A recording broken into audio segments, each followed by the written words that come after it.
Saying I'm out of storage. Oh, well, everybody know who I want next. I want Terrence Crawford next. You're gonna make that happen? Huh? You're gonna make that happen? Oh, definitely. That's the fight that I want. That's the fight everybody else want. Like I said, I'm gonna get these straps that I'm gonna go over there and take his shit too. All right. Errol, congratulations. Terrific fight this evening. Thank you, man. Now, strap season, I know what time it is, baby. Terrence, I'm coming for that motherfucking belt. All right.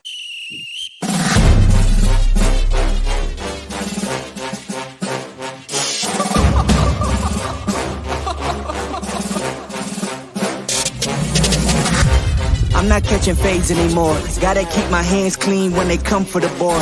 Keep it smooth like a dawn, making moves in the dark. Cause I learned how to swim in the pool full of sharks. Now they coaches, cause they can't read all his motions. How the kid never switched codes, but he code switch focus. Staring down your team with a frozen, ice cold look that could end the summer solstice. Cause I'm more like the top dog. Keep on running game and the gang will accost y'all. I be calling plays from a plane while I'm off court. But we ain't the same, you a lame, I'm a mob star. Actually, I'm a top dog on a stat sheet. Off court, but I call plays for the athletes. Laughing when the cop cars try to catch me. Cause I rolled off in a taxi. With my feet up, I'm relaxing. Singing Figaro with no accent. While I pour strings from the streets in. Do it all with a straight face, I'm the kingpin. Top dog, top flow, boss mode, I'm the kingpin. Showstopper, top dog, God vibes, I'm the kingpin. They know I'm a dog and a beast, man. Yeah, I keep the peace with a peace, man. I ain't got no time for a peace, man. Why would I respond to a pawn? I'm the... Hold up. If I let my dogs off the leash, then you might want to get out of Dodge by the evening. Honestly, they can smell the blood and the beat, and they don't leave anything behind at the evening. I can see you soft, ever thought about retreating. If you never have, then they'll give you a reason. Better watch your tone, lose your bass when you speaking. Underneath the mask is the wrath of a... When you learn how to smile in their face, then go cutthroat. Then they want to call you a con when the blood cold. I remember starving while y'all had a truckload. Now I'm with the mob with the call and the gusto. I'm a top dog on a stat sheet. Off court, but I call plays for the athletes. Laughing when the cop cars try to catch me. Cause I rolled off in a taxi. With my feet up, I'm relaxing. Singing Figaro with no accent. While I pour strings from the streets in. Do it all with a straight face, I'm the kingpin. Top dog, top flow, boss mode, I'm the kingpin. Showstopper, top dog, God vibes, I'm the kingpin. What's happening? What's going on, y'all? You know what I'm saying? Sorry I'm late. I just pulled in off the road. You know what I'm saying? And you know what I'm saying, I called up Echelon, see if he can make it, you know what I'm saying? So we'll see if he gonna drop in on us. What's going on, Yolanda? What's going on, Don Sapansky? I see you out there. What's going on, PGH, Big Dog in the building? What's happening, Cash Crypto? You know what I'm saying? Andre Smith, all my 300 showing up. You know what I'm saying? Let's go, man. You know what I'm saying? Watching look like your boy, what's his name on here? Uh I mean, I'm just tuning in, man. Like, ooh, man, I just pulled off the road. So I'm trying to get acclimated to what's happening. I don't even know who winning or what. You know what I'm saying? So it's round 5 and Barrios, you know what I'm saying? He's coming out with the jab, man. This is pretty stiff. Barrios is looking pretty strong in there, looking like a damn Aztec warrior and shit. You know what I'm saying? What's going on, King Judah in the building? What's up, bro? What's up, bro? How you doing, man? Man, I just came off the road, man. Had to do 623 miles, bro. I was like, man, I was like, I'm gonna miss it. But you know, I Hey, slid on in here. man, I've been checking. Look, bro, I kept refreshing my YouTube trying to see if you had went live, bro. I was like, what pool county at, man? This fight about to hit. Yeah. I was still on the road, bro. Probably about 150 miles away. Thank you for that 99-cent super sticker, Yolanda. I appreciate that. Thank you for that. And yeah, man, you know me. You know what I'm saying? I don't, if they don't have no good prelims, you know what I'm saying? I usually don't, check them out. You know what I'm saying? Unless, I can get there, in a comfortable time. You know what I'm saying? Then I'll come on in. But some shit like the zone, they be like 150 fights. You know what I'm saying? Boring fights. What's going on, Master Khalid? So look like Barrios found him somebody he can like really deal with here. What do you think? He look big, Man, they don't even look like they're in the same weight class, bro. I don't see how that dude made 147. man. He look like he's about man. He looks huge, man. Yeah, but Barrios is a pretty good fighter. You know what I'm saying? He just don't have that next level. You know what I'm saying? Skill and talent. Right, But he's a big strong welterweight. But if you're off your game and you don't deserve to be, what I'm saying, up there with the A class, I'll give him a B plus. What I'm saying? He'll B plus fight. He ain't no A lister. right. Not To be yet honest, anyway. from his style, bro, he looked like Barrios got a good jab. He disciplined with it too because he fired it throughout the fight. That's good because he's so tall. The only Mhm. thing is, I don't understand why a lot of these tall fighters don't fight tall. And I think a lot of it, I'm not being racist, but a lot of it got to do with them being Hispanic. They like to come forward. But a lot of them, sometimes they real tall and they give away the advantage of being tall by coming forward so much. Yeah, yeah, because the Mexicans they like to bang. So Yeah, we use that Mexican style, and the bang. Like Chavez, they like to come forward and lean forward, and it shows that they got a chin. You know what I'm yeah, saying? Because Mexicans like to take. I ain't gonna say nobody likes to take punishment, but when you take punishment, it gives you a lot of bravado. You know what I'm saying in the right, Mexican culture. You know what I'm saying? Because if you brave, if you sit up in there, you make it a bloodbath, rock'em sock'em type of situation. So that's why motherfucker be banging gloves. Saying come on, come on. That's why they don't like a lot of black fighters because we athletic. We ain't trying to take a lot of punishment. And right, just like when Sweet Pea beat Chavez, what I'm saying easily. They didn't like that because they want him to stand there and bang with that man. You can't stand there and bang with no Chavez. I mean that right. I dude is just, I like a just think Barrios, bro. Like I think Barrios, his style, bro. I think that'll fit him though, being somebody who does fight tall. I feel like he could if he had a trainer who trained him to do so. I think he'll be a better boxer than he is now. yeah. It's always you got to find the right fit. Yeah, Saying style that you could follow, somebody who can, communicate. That's why I like Derek James because he keep it simple. He don't be trying to be, what I'm saying, Shakespeare. What I'm saying when he's trying to explain shit. He just kind of keep it simple, and you don't give a boxer, saying too many instructions. So Barrios, but he seemed like he a bright guy.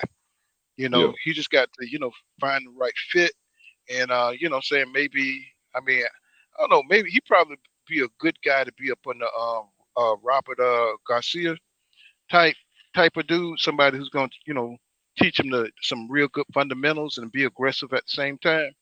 What I'm saying? Somebody like that probably would do him good. Um, Somebody with some talent, somebody who's been in there and somebody who can show you. What I'm saying? Because Robert been in them fights. What I'm saying?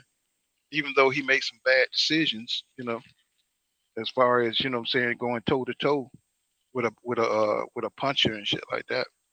You know, we see, cause Mikey right. Garcia, damn show, was a better boxer than Robert Garcia. You know what I'm saying, as far as boxing goes. Well, that's why he got knocked out by Tank. I'm not taking nothing from Tank win. We know Tank good, bro. He set him up and got him. But I feel like with Barrios' height and his power, if he would have fought tall, Tank probably wouldn't have got in like that, bro.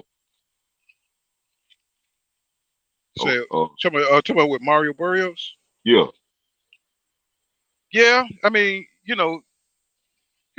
Tank just he got a high boxing IQ, and yeah, I think Tank experience. You know what I'm saying? He just found holes. You know what I'm saying? He found where he wasn't confident at, and what I'm saying. Plus, he got that power, and I think he just wore him down to a point. What I'm saying, where I just think he needed a couple of more fights before he fought Tank to have it. What I'm saying, a chance of winning. right, And Tank, he's just too smart. What I'm saying? Sometimes some of these fighters are just, they just got too much experience. And right. you can see it. You can see it. That would be like if you like when he fought Keith Thurman. Keith Thurman just got too much experience for him. Hey, Barrios gonna get a stoppage this fight, fool. The damn sure looked like he could. My man, his back is up against the ropes, and man, he going to work, man. And look like he got plenty energy. Oh yeah, he He getting a just look stoppage. calm. Hmm. I'm out here on the East Coast, so I don't know if I'm ahead of you or behind you or what. Yeah, right now Barrios got him in the corner. Hmm. Yeah, Yeah, I'm on. we're looking at the Yeah, same thing. You want to call it? I can try, man. They meet Yeah, up. it ain't nothing to it. Ain't nothing to it. Yeah, they in the clinch right now. Look like Barrios winning this fight pretty easy. I don't have a single round for Santiago yet. Um, beating him away. Santiago landing a good jab. They trading jabs now.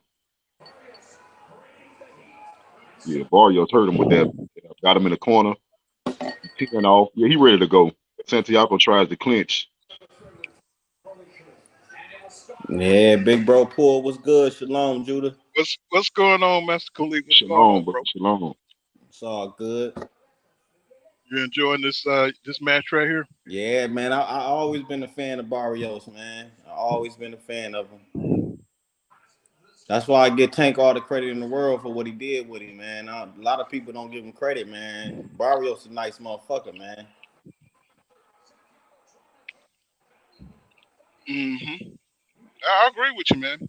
I mean, he's a fresh face too, but look like I don't think he's gonna win a championship as far as a major championship. Not at no Oh, 147. good hook, good hook. I started paying attention to Barrios. I think it was the Keith Thurman and Jose Cito Lopez undercard. He was looking real good on that. That's when I started really Mm-hmm. paying attention to him, I believe. Mm. Yeah, they showing some highlight. He dominating this fight, bro. Santiago is being outclassed. They Yeah, don't they look gonna like they. stop this. Yeah, Look like he's just too big for this kid, man. Cause I mean, this dude look like he at 154 or some shit. But you right. know they gonna Boy, say Tank. They gonna say Tank knocked him out because he was weight drained. They already saying Tank knocked him out because he was weight drained at 140. You know. No, I don't believe. I think Tank, bro. Tank got the kind of power, bro. Tank can probably knock out most people. I think you would have to be a heavyweight for you to really for Tank not to be a threat to legitimately knock you out. And I still think he can catch some of them if he can reach them. If he can reach their chin, he can knock some of them out too. Yeah, you're right, God. Tank can knock out most of these welterweights. For real. Yeah, he got a lot of power, man. Like I was saying, my only thing about Barrios is I just feel like he give away his oh my height. god, he got caught, man. He got caught. Mm. My man I looking didn't kind of bad. I didn't see him give away his height with Tank. What I seen Tank do was take away his jab and get in the inside. But he was trying to use that jab with Tank, and he was winning them rounds on Tank because he was using his height against Tank. But Tank took away that jab. Oh, good. Oh, straight right. Yeah, he about to knock this dude Yeah, out. yeah. He looked like he in trouble. Yeah, he about to knock this dude out. Every round been scored for Barrios so far. Yeah, this was a good fight for him, but Santiago, man, he looked like he in trouble, man. Hey, I'm Paul, I sorry, go got a ahead. question, Paul. You you Hmm. you you strictly off the low board, or you got brokers, you straight brokers you deal with? No, I'm off the land low board. I'm with Landstar. Landstar. Okay, that's the low board you use, Landstar. Hmm. Yeah, I've been using truck stop lately. They've been pretty good with me. Okay. Okay. Yeah. Hey, how Landstar, how them lows for Landstar been coming? You been getting pretty good lows consistently? Well, I've been having to go across the country. You know what I'm saying? I've been having to get the big loads going to Oregon and stuff like that. But the low board is everything's kind of low right now. Okay, I got you. I got you. Yeah, Hmm. man, this shit is horrible. I caught a load going to Kentucky this week. I just got back from Kentucky Thursday morning. I'm in Michigan, so it ain't that far. But Hmm. I caught a load for 290 a mile. Okay. Yeah. Hmm. Just stay out of Florida. All right. Yeah, everybody keep telling me that I got a big homie though, man. My big homie, he always in Florida, man. Yeah, you can make some twos and fews, but you ain't finna make no big dollar. You know what I'm saying? Mount. You're gonna have to wait around for days for something to pop up. Yeah, what I heard is that I heard that it's easy to find lows going into Florida. It's just hard finding something coming out of Florida. Yep. Yep. It's hard to Exactly. find them coming out. Yep. Yep. Yeah, you go to Miami, paying good, but boy, you gonna deadhead about it up. You gonna deadhead out of there like a mug, huh? Yeah, Yeah, I've been because here. I've been hearing that. but I, ain't gonna be shit but 800, 17, maybe 1700. You know what I'm saying? You would be lucky to catch 1700, 1600 coming up out of there. Or you know what I'm saying, some old messed up deal. I mean, the deals coming out of there just terrible. Or ain't gonna be nothing. Yeah, Santiago got a cut. Santiago got a cut over his right eyebrow. Yeah, he looked like he had a hard night, bro. yeah, he having a You know hard what I'm night. saying? You know. Yeah, he looked like he been beat up. And they showing this replay, man. That right hand, man. I'm talking about. He is really hurting San Diego, man. Santiago. I mean, Right. I don't know his how he didn't reaction. fall. His reaction is just terrible. It's like look like Barrios got a little power too. You know. Yeah. So they're going around in a circle. Good jab by Barrios. Barrios he just looks so comfortable, man. He's just rocking back and forth. Nice jab by Barrios. San Diego Yeah, seems to be he back filling with. it. He filling into that weight. He filling into that weight class, man. Hmm. Oh man, Barrios is going in, man.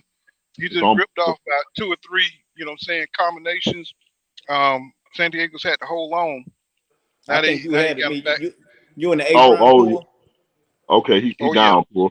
He went down. Mm. Oh y'all seen him go down. Oh yeah, y'all Yeah. ahead of me. Yeah, he just went down. Hmm. Yeah. What do y'all want to call it? Call it, Khalid. It look like this shit over. Yeah, I think Barrios going in for the kill. He just had him down. He got up. Barrios got him in the corner. He back on the attack. Santiago is not even throwing back at this point. He's just trying to survive. Barrios got him in the corner. Another body shot. oh, Santiago he clinch. down. See, I think y'all ahead of me. clinch. I'm at 210 in the eighth. I think Hmm. y'all Yeah, ahead of me. Barrios with another body shot. Yeah, we on the East Coast out here. Yeah, Santiago just surviving at this point. Barrios Yeah, putting on him in the corner. Barrios hit a big shot to the head. Santiago tries to clinch. He on wobbly legs, bro. He about to go. The referee yeah, calls it off. he It's over with. The referee called the woo, fight off. woo, man, Yeah, y'all ahead of me. he is destroyed. You see his face, bro? Do you see his face? He looks Yeah, shocked, bro. He look like he's in shock, bro. I I'm guess he's out on I'm his feet. 130 in the eighth. Where y'all at? it's Oh, over it's with. over. Oh, They it's It's called over over. it. with here, Oh bro. yeah. Hey, he The was done for. agitate. He had been done that whole round, bro. You Yeah. know that whole round he was done, or he was just surviving. Yeah, yeah. He was just backing up and just moving, trying to get away from that right hand. But he's a good combination puncher. Did you see the combination punching? That's what I I said. mean, But Barrios, his IQ is higher than a lot of people give him credit for. I feel like he very accurate. He works his jab, and he got a good punch selection. I think he better than what he get credit for. You know. no, you're right. You're right. It's just that everybody be concentrating on the big people in the division. That's all it is. And he's not fighting like he's not fighting like a Ugas. You know what? How would he do against Ugas? How would you know what I'm saying? Oh, that'll be a good one. You know, That's something I want to see. I want to see that. but he looked like he okay. I just don't think he can mess with nobody at the top tier right now. Right, right. I I don't think he could beat Virgil Ortiz. To tell you the probably not. Hey, did you see Rolly get knocked out in sparring? truth. I saw that by Jahan Ingram. Yeah. Yeah, Rolly looking real chinny right now. Exactly. I I'm, mean, that's what happened when you look at his style, bro. Rhoda just launches in, hoping to knock you out first, but that's not a good strategy to win a fight, bro. If you got power, yeah, you can win some, bro, and you can scare some people, bro. But you can also leave yourself open to get hit. We done seen it twice now. Tank caught you, and this guy caught you, but that's not gonna be the last time we see Rhoda get caught on the chin clean like that. Yeah, but King, you can't remember what Tank said though. Tank told him you. Tank said he's a stupid fighter, and that's Right, what he is. He's a stupid fighter. You know what I'm saying? If anybody got good defense and nice power, they gonna beat Rody. They gonna knock right. him out. well, Rolly, I mean, he's kind of like a novel fighter. You know what I'm saying? He's not real with it. You know, he's not like he don't have a pedigree for it. Right. And he come from kickboxing or karate or some shit like that. So Ooh, those you see that switch. last combo? Y'all see that replay of that Yeah, man, combo? I'm looking right at it. Yeah, That was nice. That was nice. dude was Barrios just look good. outclassed, man. He was totally outclassed. He broke him down.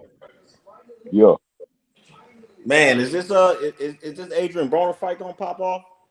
I ain't seen I nothing don't even about it. know, bro. Like this, bro. I don't know what's going on with Broner, bro. It seemed like every opponent he have pulling out. That dude got the worst luck in boxing. I don't know if he being blackballed or what at this point. I just know he got bad luck. I I don't know, mean, He but would whatever's happening to him, he deserved it because he's a piece of shit, man. Like and I like Adrian Broner. I like him because damn, I really believe Adrian What's going Broner is on? T real. underscore 20. What's happening? this nigga said he a piece of shit, but I like him.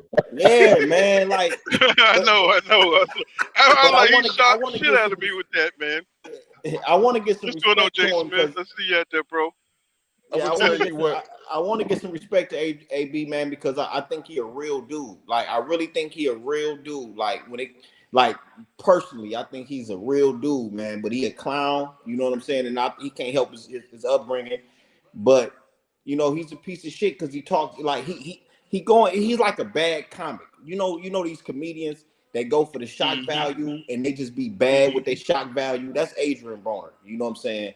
He can't do an interview without being ghetto as fuck and cussing and all that type of stupid shit. Goofy and shit. Yeah, man. He tried too hard, All man. right, he sell though. I mean, people like him for that. The can man.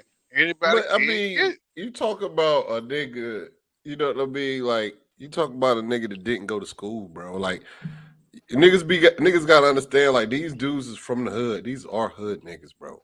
Yeah. Like That's true. so when you give a nigga like that money, and then you got Floyd Mayweather. Think about it. When Adrian Broner was like 20 years old, this nigga was like fresh out of the hood. You know what I'm saying? He went fresh out of the hood, hang around Floyd Mayweather, bro.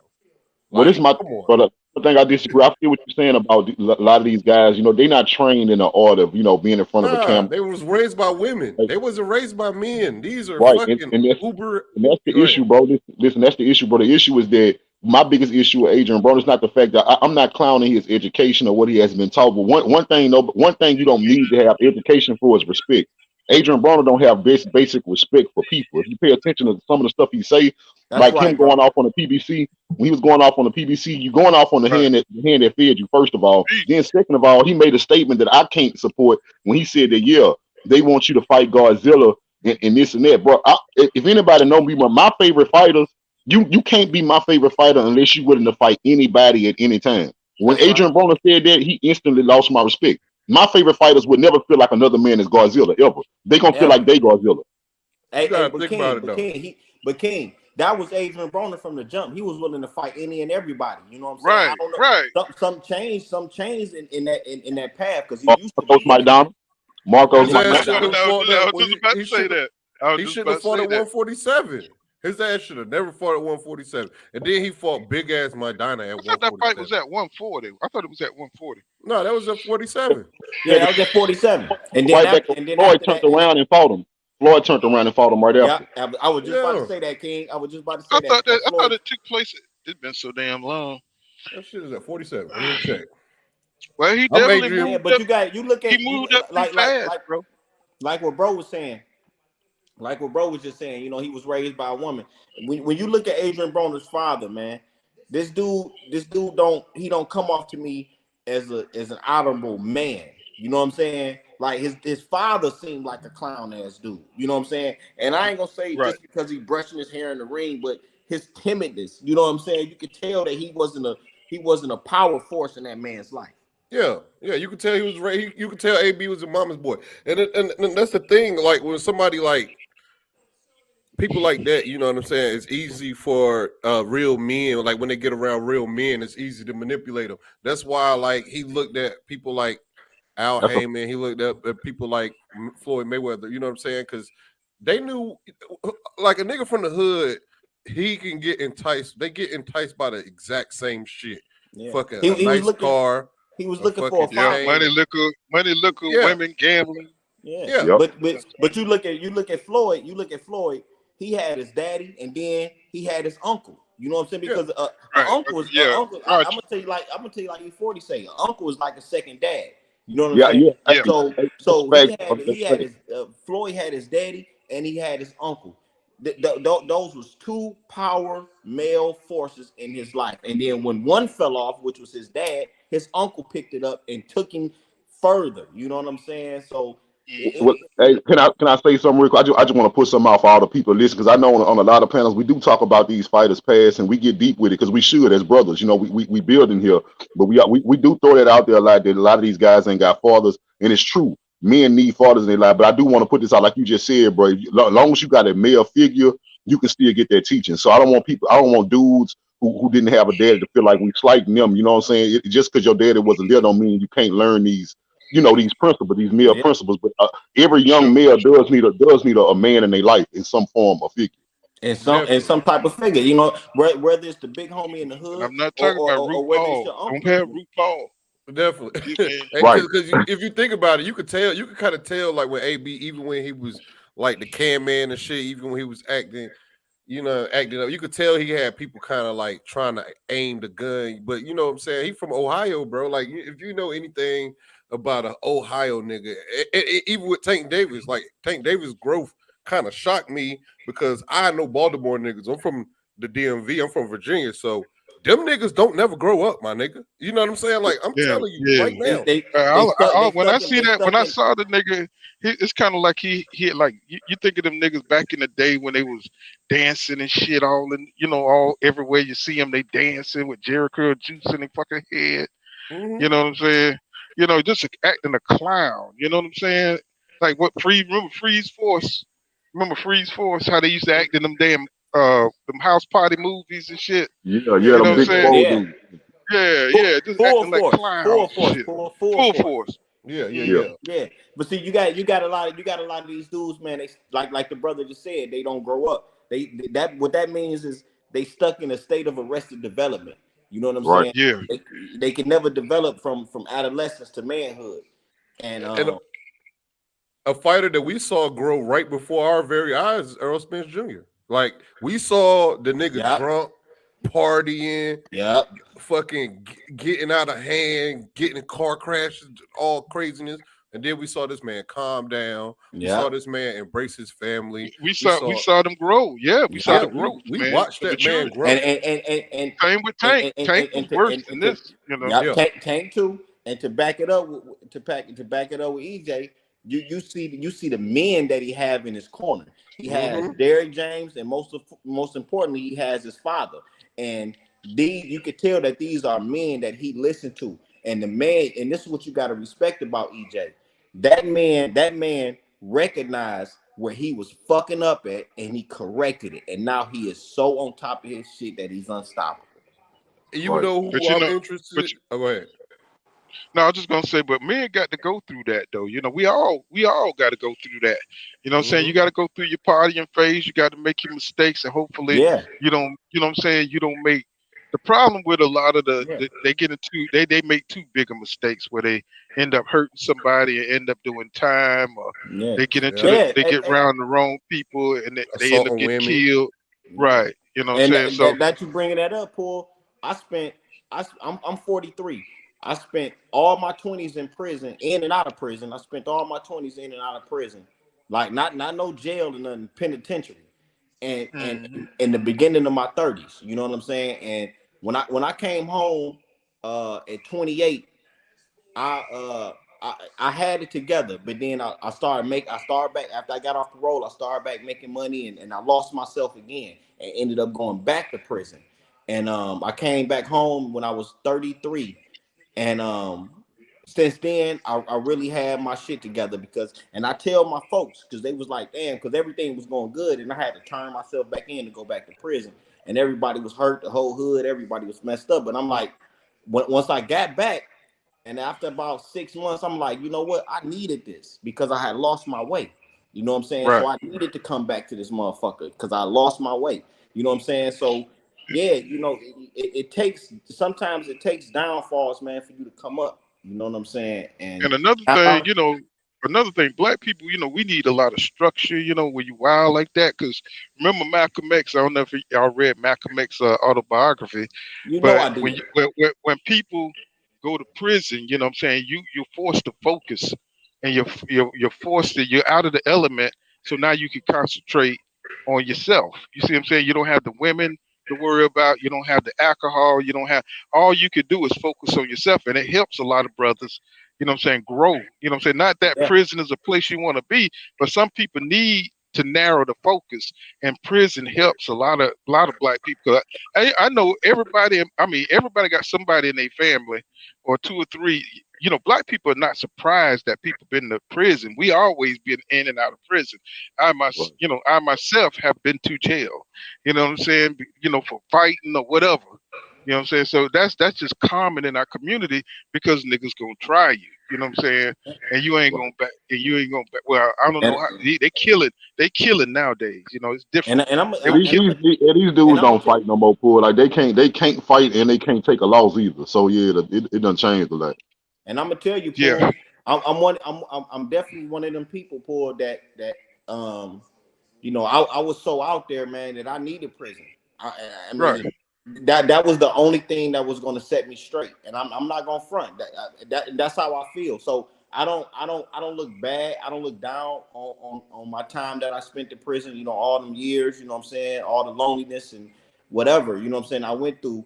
I don't down that, man, because I needed it. You know what I'm saying? Right. And I went back and forth, you know what I'm saying? And I guess I needed that because I am who I am today, you know what I'm saying? And and you know how it is. I didn't want to I never wanted to get a job and work for nobody.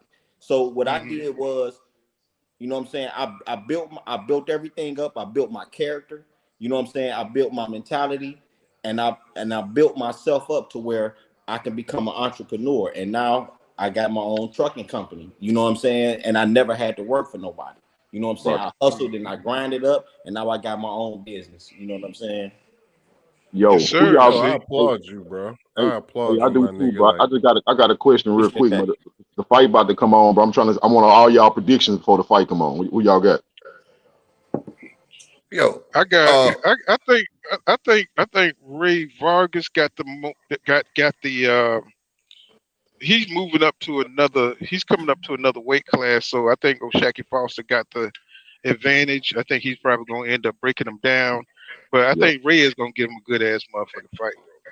I think he's yeah, he's going to give him a good fight. But I think because Oshaquie Foster, what I'm saying, he's been at 130 a lot longer, and he's talented, and he's a boxer. I think he's going to break him down over time, possibly knock him down, maybe one or two times in this fight. You know what I'm saying? I'm right. So I'm I right got. with I'm right with Oshaki. I didn't like the look in his eyes when he was hitting the mitts earlier. Mm, His eyes was looking red. I don't know what's going on with him. He look a little different now that I'm seeing him, but when he was hitting the mitts, his eyes was looking red. He really didn't look that on point to me. So yeah, I don't know, but I'm right with Oshaki. all right. right. What um, about I you? got. Oh, go ahead, go ahead.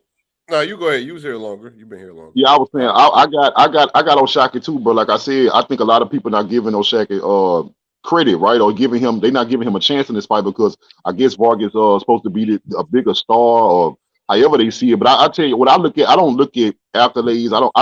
I look at the fighters and the skills in itself. That's it. That's all I look at when I break down a fight. I don't care about accolades and everything else. And what I see is that the difference in skill is not huge either way.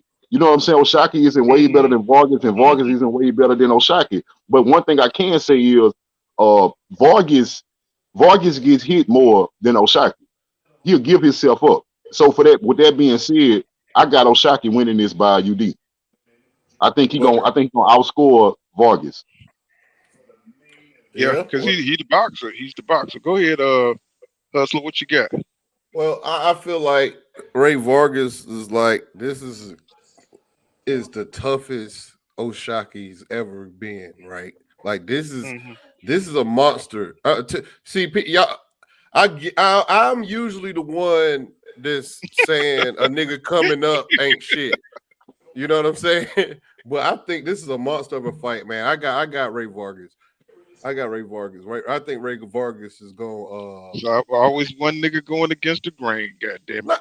You know what I'm saying? But I feel, you know, I picked Vargas, you know, but I changed my mind because I just started thinking about it. I said, I don't know if Vargas is gonna be able to deal with them boxing skills. You know what I'm saying? Man, you know what? I can't do that. I can't do that, bro. I gotta go with Oshaquie. I don't never pick against a black. I know what you're saying. Like King Judah say, the skill level is damn near even. It's even. You know what I'm saying? But you saw how Reyes, you know what I'm saying, fought Mark Masayo, and you know what I'm saying, Oshaquie, you know, he don't be as active as he should be, but I think he'll get this. If he, you know, he's walking. So somebody for a vacant belt too, so he might fight a little bit more. He might be in for this fight, Foster. So I got Foster going because you gotta look at the whole situation too. They fighting for like a vacant belt, so I think he know that this is his chance. Correct, got that volume. I like Oshaquie technique too, but I look at how he throw his punches. He very technically sound, but one thing I don't like his defensive lapses, because sometimes he get hit trying to hit, and that's not something you normally see with somebody who's supposed to be a pure boxer. You know what I'm saying? Like I think that's one of his biggest flaws, is that he don't know exactly how to set these shots up. But like I said, his technique is almost flawless when he does deliver these shots. Yeah. Yeah, that's why they think Oshaquie gonna knock him out. That's why Up think he gonna knock him out. You know what I'm saying? Okay. You know, he don't have the best defense. What's happening, bro? What's going on, y'all? Yeah, everything good with you?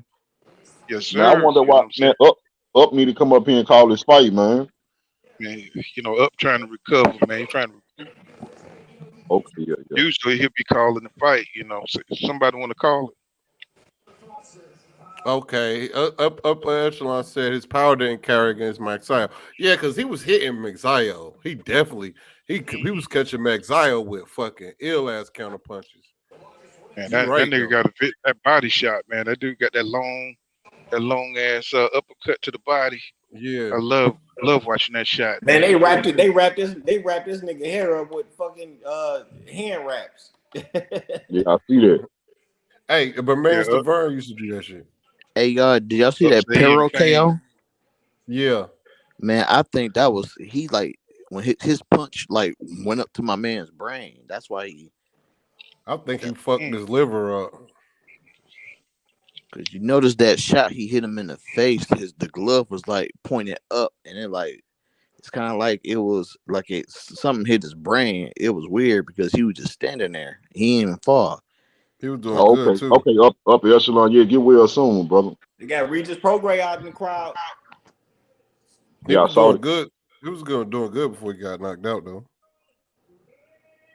Man, what this nigga De La Hoya talking about? Talking about they gonna holler at Regis Prograis because they can't get tanked. Man, what's going on? Yeah, I talked about that last night. I was like, man, they crazy. That's right now. Prograis will beat the dog shit out of Ryan Garcia. Man, Prograis will kill that boy, man. All right, do y'all think he got a better chance against Prograis or Tank? Tank. I think Tank, bro, because at least with Tank, he gonna have some type of advantage. His height not even gonna be an advantage against Prograis. Regis gonna box you too. Block with his face. You know, Prograis hit too hard, man. He blocked with his face. Tank can knock his ass out quick. But Regis will beat his ass up bad. Yeah, I got him beating him up. Yeah, you right. Regis got that jab. I like Regis jab too. It'll be a body shot. Regis like to take that body out too, man. Oh, Regis like to take eyes too. Regis on that arrow shit. He like my eyes too. He had my nigga from England eye looking stupid. That So we nigga got the Jeff Horn. Mary. Not Jeff Horn. That nigga Josh Taylor. Yeah. Josh Taylor. And I thought Regis Prograis won that fight. Me too. They took that We got the shit. mariachi band out. You know what I'm saying? Because Ray, he's walking to the ring right now. He's in full Mexican gear, brother. You know why I like Ray Vargas? I like Ray Vargas because he arrogant. I like the fact that he think he gonna win. He told that nigga Oshaquie Foster that he was scared. Hey, I like that too. To be honest with you, I like his confidence too. Because them the type of fighters I gravitate to. I like his confidence, but his body language always on point. He know he. Yeah, now he going. Look at him. He's going to the play. He putting his hands up, going around the ring. He feel good. He feel good. We're gonna see what he about. You know what I'm saying. I hope Shaq beat him up though. I goddamn Sam Watson be at every goddamn fight. Good Lord, he be at every fight, bro. Wouldn't you though? Wouldn't you? Mm-hmm. Hey, but Shaq got to make this convincing though, right? Because he fight this is for a belt, right? Yeah. Yeah, so Shaq got to make it convincing. Yeah, he got to make it convincing. They'll give it to Vargas if he don't. He got a hard vacant title for the vacant WBC. Yeah. You don't really see a vacant title fight this hard. Yeah, because they've been putting them bullshit. They've been putting them setups in there. You know, that's what the hell going on. You see who Jerron Bruce Ennis had to fight for damn IBF. Interim bullshit. You know what I'm saying? Yeah. Let's see. 32. Oh, this dude, he 32 years old, man. Yeah, Shaq at 29. Hey, I don't think his reach. You know, what you call him taller? Vargas is tall about what? Was it 3 inches, 4 inches? 2 inches. Yeah. 4 inches. Okay, but I don't think got no longer arms. Yeah. Well, no, they had an equal reach. That's why I brought up. I don't think his height gonna be much of a problem because I think Oshaquie faster, and I think Oshaquie gonna be able to get in and land punches at will. I don't even think Vargas' height gonna be an issue. Yeah, and Vargas fight front foot heavy. So, yeah, but, you know, Oshaquie fast. You know what I'm saying?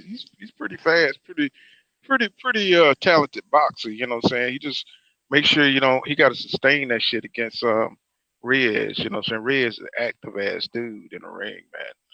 He gonna have to fend off some punches, bro. He said Boots and Ellis should have switched opponents. Nah, Ellis should have fought Boots. Someone he wanted some more money. Now look at you, nigga. That's why I was there, brother. That's why I was there, brother. You because Boots said he wanted to fight you. You talking about money. Now you deduct this dude and got your ass whooped. You done lost your ass whooped. Because if you ain't got your ass whooped by Boots, it wouldn't have been that bad. It wouldn't have been that bad. We would have still been talking about how good Ellis might be. Exactly. You ain't got to beat Boots. You got to look good. Yeah, that's it. Foster look like he mean business tonight. Look like he mean business. You know, he's straight. Hopefully he ain't nervous, nothing like that. This nigga Reyes look like he in a mafia, bro. Man, he look like he ready, man. Reyes look like, man, he look good too. He do look. Hey, look at him. Hey, this about to be a good ass fight, y'all. I got a feeling it's gonna be a good ass fight. PBC strikes again. Yeah, he look tight, man. Fights, yeah, man. He look puffed up now. You know what I'm saying? He look pumped up. You know what's going on? What's going on, Steph? Hey, I think Oshaquie gonna make the most of this moment, bro. I think he is. I think he know he don't have a lot of opportunities. This should be it, y'all. One of y'all want to call it, Master Khalid? Anybody want to call it, or you know what I'm saying? It don't matter. I'll try, bro. Like I said, I'll try. I don't mind trying. Yeah, I'm gonna I think Oshaquie gonna make the most of this moment tonight because, like I said, he know he don't have a lot of opportunities. Yeah, and I was Houston. I thought he was from Orange, Texas. He got Houston, Texas. I guess that's down there. So they hit him with the Ric Flair. They say Ric Flair from Charlotte. Ric Flair ain't from Charlotte. So Steph said, he says, "Well, gentlemen, sorry for the Irish goodbye." He says last night. He says, "Ty." He says, "I ain't got my glasses." Let me see. Last night. Thank you, PY. Yeah, thank you. Thank you for me on the panel. Bro, you know I'm old as hell, bro. I don't know what that shit mean. He said for having me on the panel. Let's go raise and let's go Ray. I'll be on afterwards. Okay. He said all right, that's what's up. He got that Texas mustache. Right. Hey, Ray Okay, got a okay. nice record. He got a nice record, Right. bro. 36 Yeah. He got wins, them 22 damn. KOs. He got I them told drapes. Somebody done cut up some drapes and made him an outfit. My man do got some weird ass shorts on though.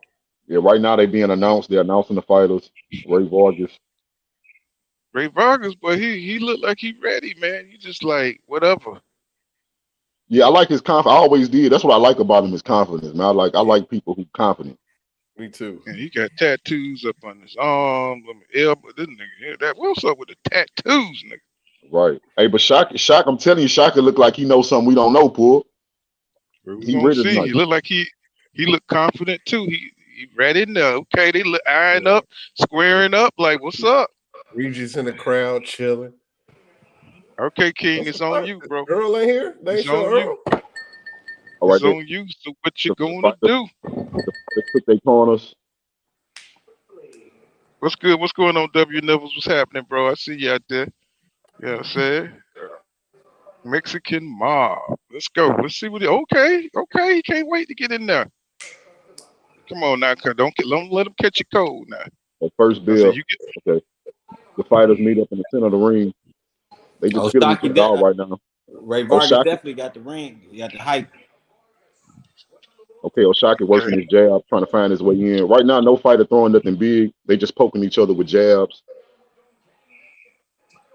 Oshaquie look like they both stand in the center of the ring. Nobody's pushing forward at this point. Jab to the body by Oshaquie. Okay, another jab.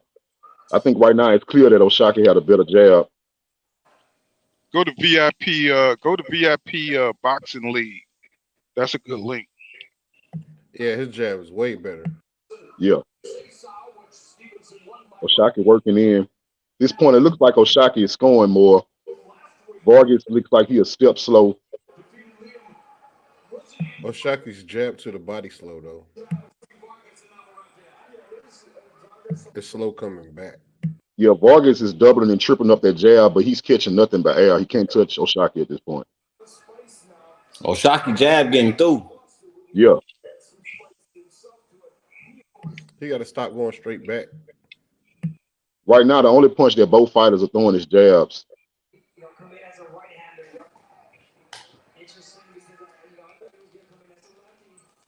Oshaquie's jab is clean and he touching them, but it looks like he's struggling to get on the inside too. I think Ray Vargas' height is causing some problems at this point. Right now, yeah, he gonna break that through though. I see it. I see it coming. Okay, Vargas got Oshaquie in the corner on the ropes. Oshaquie gets out.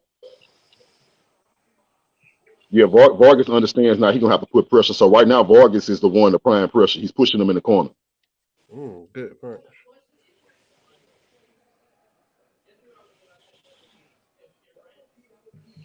Hey, Vargas throwing that jab out there. Looks like he's just trying to blind Oshaquie. He's not throwing that jab to land. Oshaquie lands a good straight right hand. Oh, yeah, y'all behind.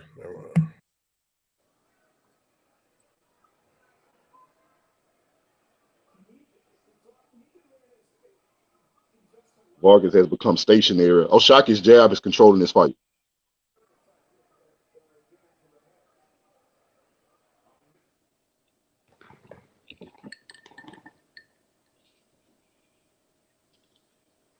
That's some kind of Philly shield Vargas doing. Yeah, he trying.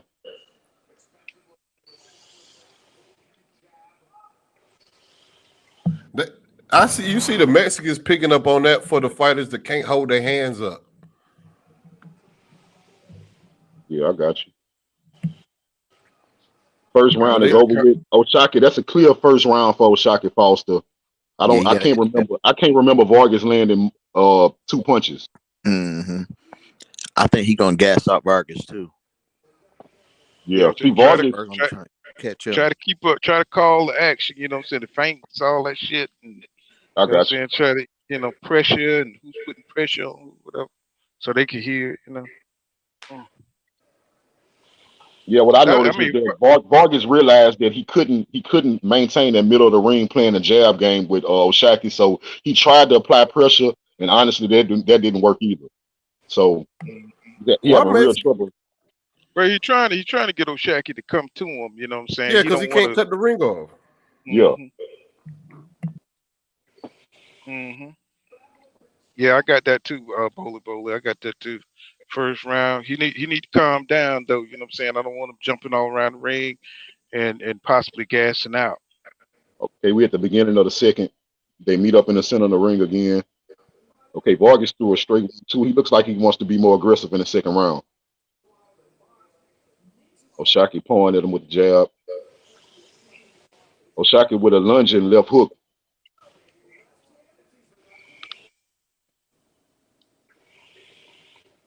Okay, Vargas trying to apply pressure and put him in the corner.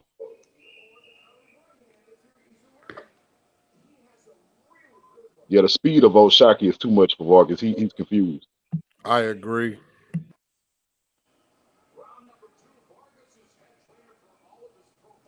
Oshaquie with a 1-2. Vargas goes down. They rule it a slip.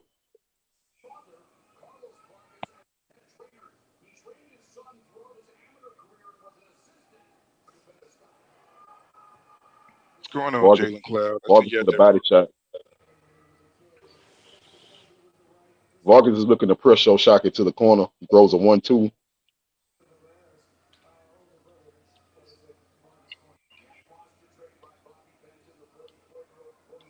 Oshaquie in and out with his jab, landing that wheel. Okay, Vargas rushed him. They tied up. Referee breaks it up.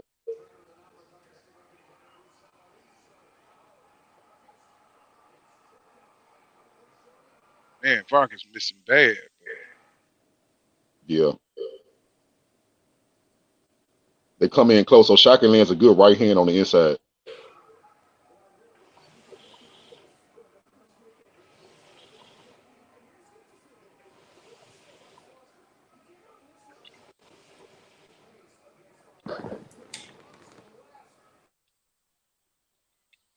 Yeah, this fight just looking like more of the same. Oshaquie knows he's the faster fighter. He's landing that jab at will to score his points. And once he's comfortable, he's kind of waiting on the outside and taunting Vargas, to be honest with you. He's just taunting him at this point.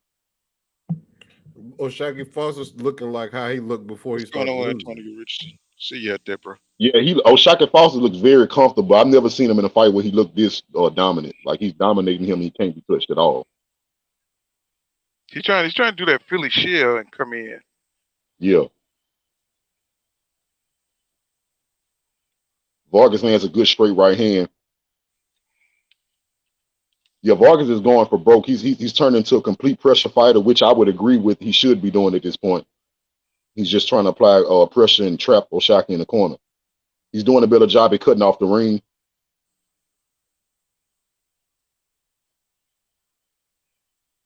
His feet too slow. Feet too slow. Yeah, he can't cut off that ring. His biggest mistake is that he turns into a pressure fighter, and as soon as Oshaquie faints or gives him any indication that he's coming, he goes defensive. He can't afford to do that because you can't outbox Oshaquie. You have to fight him to win this fight. So when he comes for you, you can't shell up. You have to throw. When he comes for you, you have to throw. Yeah, it's almost like he anticipating getting punched. Yeah. Yeah, 2-0. Which is a bullet 2-0 Foster. Yeah. I thought this fight was going to be more difficult than it is so far. Well, you know, for black fight, just like Ellis, he was dominating the fight. You know what I'm saying? We got to see how far it gets. He got to get to that second half. Man, that was a knockdown, wasn't it? Nah, he stepped on his foot. Oh, he did. Let me see. Yeah, that was on his foot. Oh, yeah, he sure did. Yeah, he sure did. He stepped on his foot. Yeah, right now in the corner, they coming out. But yeah, this fight kind of what I seen. I don't know why so many people had Foster, losing this fight. But I kind of saw this coming. Well, Reyes, he's usually, more aggressive and more active. But, you know what I'm saying, being at 130 made me feel a little apprehensive about the power. Yeah, I didn't think Oshaquie was this much faster than him, though, with his feet and with his hands. Vargas throws a looping left hook. He misses. Yeah, he gonna have to sell out. He gonna have to sell out in order to beat Oshaquie. Exactly, bro. He just got to go for broke. Yeah. Oshaquie has. Oh, okay. He fought his way out the corner. Oshaquie had him in the corner. Vargas in the corner. Vargas fought his way out smartly. He's trying to mix his punches up, but what I'm saying, he's throwing them, the same that hooks. You know what I'm saying? He can't. Yeah. They tied up. Damn, it looked like Oshaquie the stronger man. He's smaller, but he looked like he the stronger man. Yeah, you see He's that? a natural 130. Oh, true. Oshaquie lands a good counter left hook, check hook. God damn, he just bent them down. Looked like he hurt or something. Did he get hurt? Okay, Vargas getting very aggressive. Ooh, nice body shot. They in tight. Oshaquie is walking Vargas down. Now he has him in the corner. Oshaquie lands a good straight right hand. Vargas fighting his way out the corner.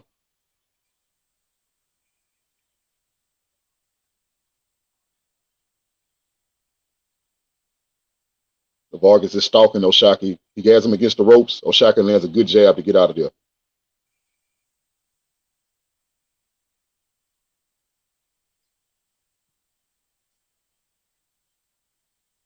Okay, Vargas lands a good shot. They tied up. The referee breaks him up. I can see some redness on the face of Vargas. He's getting hit pretty good. And there's some blood coming from his left eyebrow. He's been cut.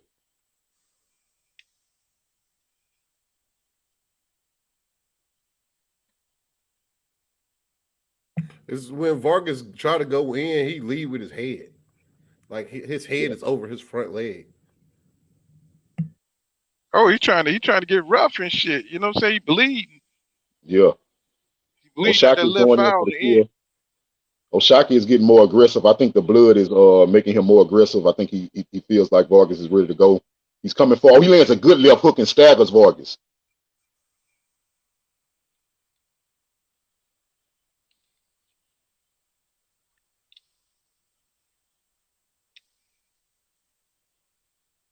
I don't think Vargas is as strong as Foster. Me neither, man. Yeah. Me neither, man. Oshaquie might get him out of here. He might get him out of here like in the 9th round, he right? Look a little weak on his legs, man. Definitely. The round has come to an end. This is looking like a runaway for Oshaquie Foster, and this is going to be a big fight. This should propel him into a lot of talks in the future. Yeah, this is a good fight for like you know when you hear when a person got a vacant title shot, you kind of like condescend it. Nah, this is an official. This is official. Oh yeah. Right. Another thing is they can't downplay this win because Vargas is undefeated with 22 KOs. They can't downplay this win. Mm-hmm. And he's not just some person who Vargas is 36-0. It's just me. Vargas look like he uncomfortable on the inside, man. He look like he that confidence. I think Oshaquie just too fast for him, man. That jab is so quick. It's just so quick. Yeah, I agree. I wonder what caused that cut though. I wonder was that cut caused from a headbutt. Yeah, it was. It's a headbutt. I'm looking at it now. I think I'm a little back from y'all, but yeah, I think it's a head. Yeah, it's a headbutt. That cut is a headbutt. I seen it. Okay, we in the beginning. But they quiet. They look concerned over there. The Vargas family look concerned. Oshaquie lands a good jab.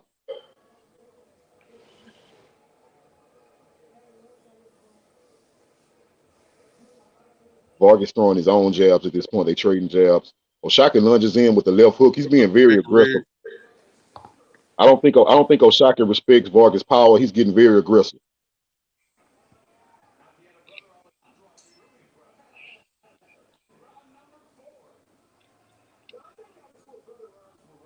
Yeah. Shit, that jab, boy. That jab. Got a nice jab. I see a ton of improvement from Oshaquie, bro. From the last fight I saw him, I see a big improvement. Me too. I mean, that jab is taking the movements. The lateral movement is taking Reyes out the game, bro. It's like, totally taking him out completely. Bro, he a jab, a step to the side. Reyes don't know what to do. I mean, Vargas. Just like all that reach. Oh, he blocked that shit too. God damn. Okay, Vargas is going for broke. He seals out. He comes in throwing wild punches. Oshaquie wraps him up. Vargas with a nice straight to the body. They fighting on the inside right now. He's gonna have to watch Vargas' head. Vargas is doing some bullshit. You know what I'm saying? Bringing his head in there like that. He leading. Yeah, his head. Yeah, he leading in with his head. That's how he got cut. Yeah, he's trying to He's trying to cut him with his head. Vargas is making a huge mistake by trying to trade jabs with Oshaquie in the center of the ring. He can't set him up with nothing though. Oshaquie is stalking Vargas at this point, trying to put him in the corner. Oshaquie has no respect for Vargas' power. He's chasing Vargas down now. Yeah. One thing about it, your boy reaching too. Now, Foster's reaching. Yeah, he reaching now. He getting too excited. He getting too excited. He is. He stopped reaching. Good. Ooh, good right by Foster. Ooh wee. Oshaquie is back on the defensive. Back on the defensive. Oshaquie with a jab to the body. Vargas throws a wild right hand and misses bad. Don't get overconfident in that, cause that he open. Put your dukes up. I like how Foster don't drop that hand. He don't drop that. He don't drop that right hand. That shit right there on the chin the whole time. Oshaquie is stalking Vargas at this point. You know. Good job by Foster. Put them hands up. See that? Put them hands gonna get up, real bro. tired. Vargas gonna get tired. He already tired. Don't do a zab judo on our ass, yeah. Oh man. Oshaquie defense looked too good for him. It is good. Like I said, but I don't know about y'all, but I see a major improvement in Oshaquie Foster overall game, offensively and defensively. Mm-hmm. Yeah, he look like right now he's just way too fast for Vargas. Vargas don't know how to react. You know what I'm saying? He just lost in the sauce. You know, he's trying rough tactics. He's trying to hit, but he can't, man. You know, you can't hit what you can't touch. You know what I'm saying? Yeah, what's going on, Oshaquie super focused. What's going on? Hey, look, somebody in the comments said, "How was the smaller man landing more jabs?" That's what I was saying. But right. I was saying that even though he's taller, they have the same reach, right? They have the same exact arm length, but Oshaquie is faster and has a better jab. So that's what happens, bro. Like when somebody is better, your height don't always matter, especially when you have the same length of arms. Is that damn speed he can get in, man? Yeah. He's worried about what's coming. His IQ better. His IQ better. Yeah. Yeah. No, he got good reflexes. He got good defense. You know what I'm saying? He's just a better fighter. Ray Vargas comes out and he's content with trading jabs, and he hasn't landed one. He's thrown about 4, hasn't landed one. This is a big mistake. He needs to take the fight to Oshaquie. He's throwing jabs and missing. Oshaquie throws a long right hand. Man, them damn shorts terrible you got on, man. Them shits. I don't know what the hell them things are. It's too long. I don't know. Oshaquie is backing Vargas up to the ropes. I can't tell he graduated or he ready to fight. Man, Oshaquie jab is just amazing tonight, bro. Oshaquie is going in for the kill. He sees Vargas as food at this point. He's going in for the kill. His eyes, he focuses as hell. Oshaquie Foster, look at his eyes, looking right at his face.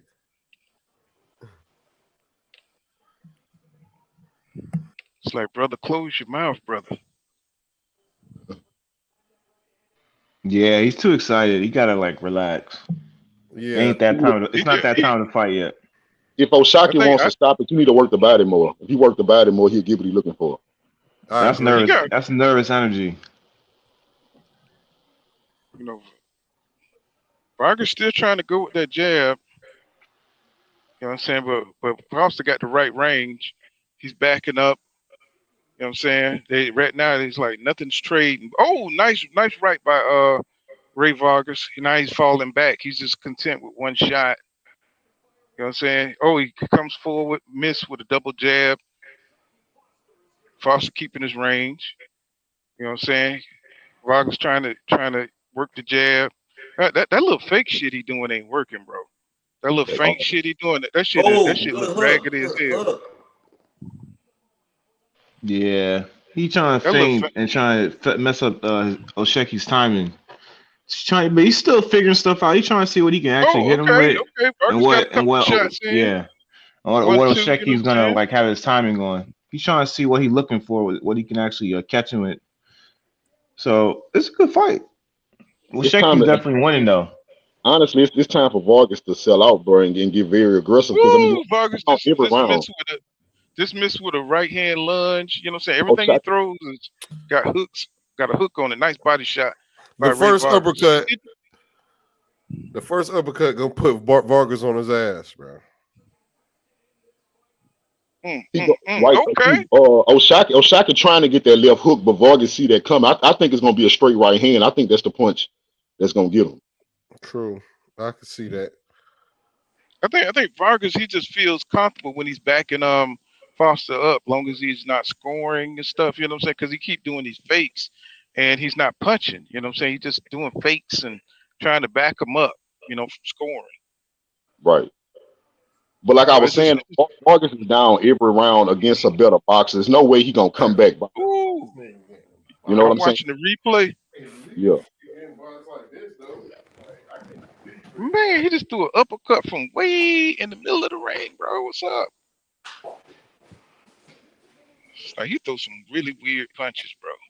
He getting completely outclassed, bro. I don't know if y'all paying attention, but Vargas was somebody that I kept seeing all week. They was telling me that he was great this and great that. He getting outclassed.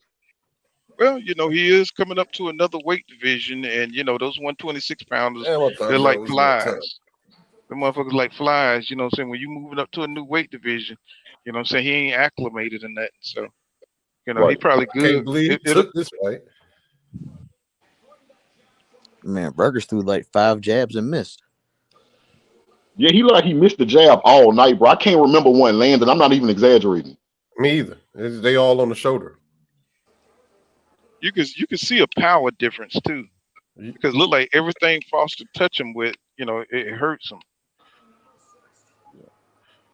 Man, this shit is bad. Vargas is a front foot fighter too, so he ain't even on that shit. Look at him. Oh, never mind. I'm further than y'all. Vargas, he pushed the pressure on Oshaquie, then he starts to back up himself. Like it's not. It might be the power difference, like Poole kind of said. Yeah. Where he can't sustain it, man, because he's afraid of what's coming back. You know, he feels Foster's power, man. You know, he can tell that he's stronger than him. You know what I'm saying? But he's trying to hit him with that head. He's trying to do some dirty shit here.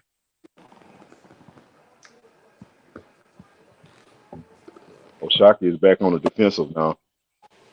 Vargas has him on the ropes. He needs to go for it. Go for it. There you go. Vargas gets aggressive, but Oshaquie knocks him off with a good left hook and bags him all the way back up to the center of the ring.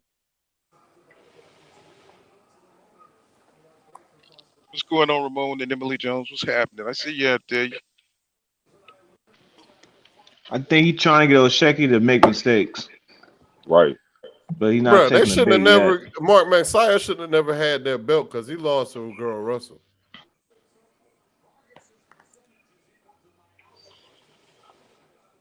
Man, he ain't doing shit, is he? Ray Vargas ain't doing shit. They both not really doing nothing. I mean, Oshaquie's not taking the bait, but he's not really putting no combinations together either. Yeah. He's still cautious himself. Yeah, Oshaquie don't know how to finish. I can tell he's not a finisher. Like because he have him in spots where he can start really taking over this fight, in dramatic fashion. But he's not the type of guy who knows how to come in and finish. Like I said, he's not working the body. He's not working like when he has him in the corner. If he worked the body more, he would have been broke Vargas down. You see that a lot with like the newer fighters. They don't got that finish in them. Like my man from the fought last weekend.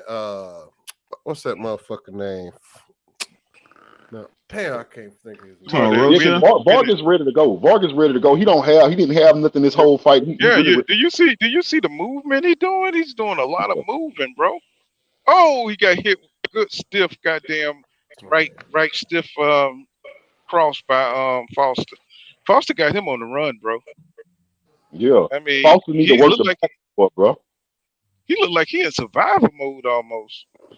I don't think I've seen Foster throw one uppercut or hook to the body yet, even when he has Vargas in the corner. So, Foster, I don't think I've seen one yet, an uppercut or a hook to the body. He's not working the body at all. It's all I got a question. Has Vargas ever fought a black man before? A black guy? I'm about to look at that up on Bob's rig. He definitely got that shook eyes like, what is this? What is this? This is a sneak peek. Yeah, man. Cool boy 14. What is this? He shoots the shot, then he's going. What am I doing? Yeah, Vargas.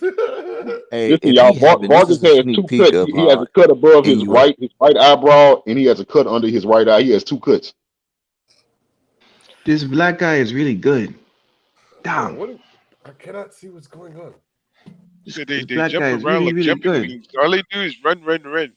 All they do is run, run, run. Look at Regis up in the building. You know what, brother? He's never fought a black dude. You can And kind now of we know tell why. he got that shooketh look on his face. That's And what now they're we know why. saying. Hey, ain't Regis a champion again? Yeah. What is he? The WBA or WBC? WBC. They needed. Nah, he I think it's WBC. WBC. Okay. It's like that's what they're gonna say. All he did was run. All he did was run, run, run. Ain't no way gonna fall into that same Damn trap. straight. He never fought no nigga as good as Fulton. Man, they gave a round to Vargas, which is bullshit. He didn't win a single round, but they gave him one on the unofficial scorecard. Yeah, definitely. What's going on? I'm here for boxing. What's happening, bro? Oh man, he is missing bad, bro. What's up? I'm here for boxing. Oh man, see he's hitting and holding as he come on the inside, but it's only one punch. Yeah, it's hard to call a fight when only one guy landing. It is. Oshaquie puts on the pressure. Oshaquie got just he's getting slow. good pressure, Too but slow. he head He need to mix it up head to the body. Look at he's really scared, bro. It's like what's going on? It's like he's cautious as shit. He's tired. Oh my god. That speed. He not used to somebody being that much faster than him. It's definitely showing. But he got to go to the body to make it happen. Better. You're right, King. Oshaquie look a lot better, bro. Yeah. He hit him on top of the damn head. I just wish Oshaquie go to the body. You already the shorter man, so getting to his body is not hard. That's not the way he fight, bro. I mean, my man not missing. You know what I'm saying? Yeah. He's sticking with that jab. I'll tell you what. Foster might have more power than Vargas, but Vargas must have a little something because he not putting nothing together yet. So maybe he's waiting to see how much he can bring him to deep water. Yeah, I just think we watching Foster develop, bro. Like I said, I don't think he not fully developed yet, especially when he has somebody on the run or hurt. He don't know how to seal the deal. He can't seal the deal.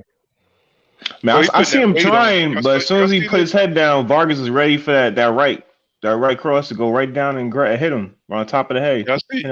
Y'all see Foster putting that weight on. Damn, good left. Yeah, you gotta do that. Get rough with him. You already looking weary. Yeah, he is. I'm saying his eyes don't look too good either. He going for that eye. Foster going for that eye.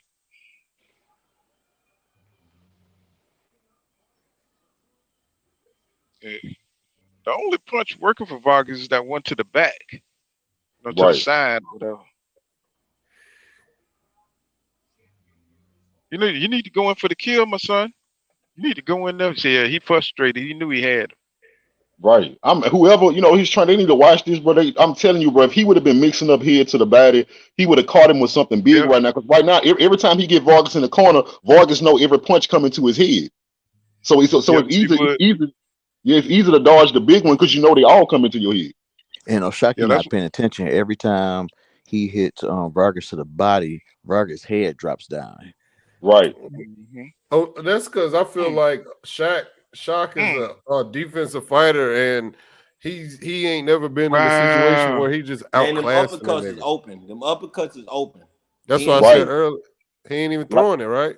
Like I said, he developing, bro. I guarantee you, I can say I guarantee you, but in the future, we going to see that change. Because right now, like you said, he might never been in a situation where he was the aggressor and he was dominating. So he don't know how to finish nobody. He just used to being the guy on the defense, I guess. Yeah, right. Yeah, that's how it seemed like. That's exactly how it seemed.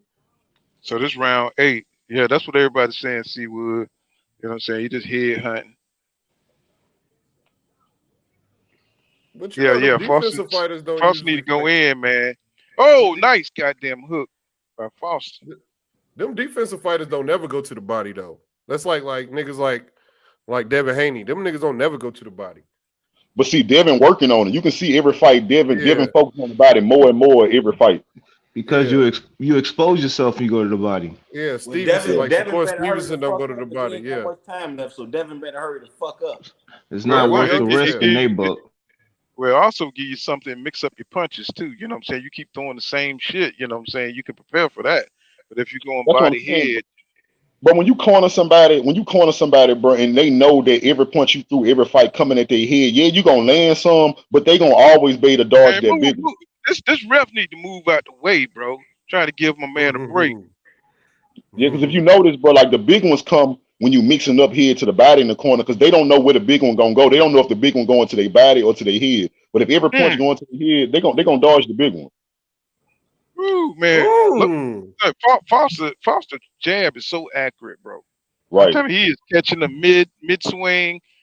And look at Vargas in full retreat mode, bro. Oh, that's why Vargas not fighting on the inside, bro. Vargas is terrible on the inside. Did y'all see that combination? Whatever he was trying to do to the body. That was terrible, bro. Oh my God, he caught him with an uppercut. Oh my God. Foster caught him with an uppercut. He's hurt. Shit, he's backing up for real now. Go for the finish. Finish him. You know, go in there, bro. He can't handle you. His punches don't have the power on it. God damn. You know, he got to be able to read the room, bro. Read the room. He head hunting too much, bro. Damn. Yeah, defensive fighter. Yeah, he is really defensive. Yeah. You're not taking no chances. You're gonna let my man recover. Yeah. That's what I'm afraid of. If you get that second win and you still being careful, you might see something. Oh my God, what the hell Vargas doing? He just threw like some kind of like double, triple, half, you know what I'm saying, right jab or some shit. Didn't even finish it, bro. I'm like, he tired. I don't know what the hell it was. He was leaning in too. He's tired, bro. Man, I'm looking for Oshaquie to. He tired. He demoralized that jab in his face. He can't even see the jab. And look at his eyes, man. His eyes look like jack-o'-lantern eyes or some shit. Like, what the hell's going on? Hey, that jab couldn't damn, good jab. That shit is hell. That jab is hell, boy. Foster is backing this dude up with a jab, bro. He looked like he broke his nose. Look at that dude's nose when y'all see him sitting down in the corner. Yeah, his nose. It's a good jab too. It's the right amount of power, fast. Look at the coach in there throwing his hands and shit. Like, it's easy when you over there, nigga. You ain't getting punched in the face. Catching him coming in, catching him with the jab coming in. Hey, you got to go in. I need combinations. Exactly. I need more combinations. You're not fighting. We will stop the fight if you don't fight. You have to fight Vargas. Jalen, you're gonna let this guy look at him. Dig deep. Now look at Vargas look demoralized. Put your hands up, Vargas. Get in there. Yeah, I don't know how you say there is no tomorrow in Spanish, nigga, but somebody need to tell him. Yeah, he's coaching right there. It's time to put on the high stance and get in there and just start wingmilling, bro. Right. That's all you got. This is the 9th round. I'm saying Vargas, look like he's trying to press forward a little bit, throwing a little double jabs, keeping the jab out there. Oshaquie came in with a goddamn left hook. Now he's doing a lot of feinting. You know what I'm saying? He got a nice little confident bounce to his step. Oh, nice feint. He feinting. Bro, they gave the last 2 rounds to Vargas, bro, on the unofficial scorecard. Man, that's crazy. I don't know what they working at. That jab, that lead. Oh, nice punch. Oh, nice. He caught Vargas with a right cross. Oshaquie, he's lunging. He's lunging his punches now. He's jumping into his punches. I'm like, what? No, Oshaquie need to start being defensive again, because after I saw that cards, bro, I smell a robbery coming. Bro, that's terrible, bro. If that shit happened, man, that oh my God, bro. See, Vargas fighting long now. They gave him the last 2 rounds. Are you serious? They gave him the last. See, Shaki need to be defensive again, but like I'm just me. I think they're gonna try to rob this dude. They gonna he gotta show his worth. Get in there, put them. I mean, even if you don't knock them out, you gotta put some combinations together. You gotta take chances, bro. I feel you, but listen to what I'm telling you. When he take these chances like he doing now, Vargas is landing on him, and they already saying they didn't gave him the last 2 rounds, but they can get him robbed going in there and taking these hits. Yeah, taking tit for tat, making it a tit for tat I fight. mean, you're the better boxer. Make it look good. Don't Yeah, get caught. You catch him. That's boxing. Yeah, be back on the back. Get back on the back foot. Yeah, that's what I'm saying. Get on Keep your back walking him foot. Make him down. come to Keep you. walking him Make him down. come to you. But He got his little hook. Just fan off that hook. Go for that right hand. Get him out of there. It's right there whenever he wants it.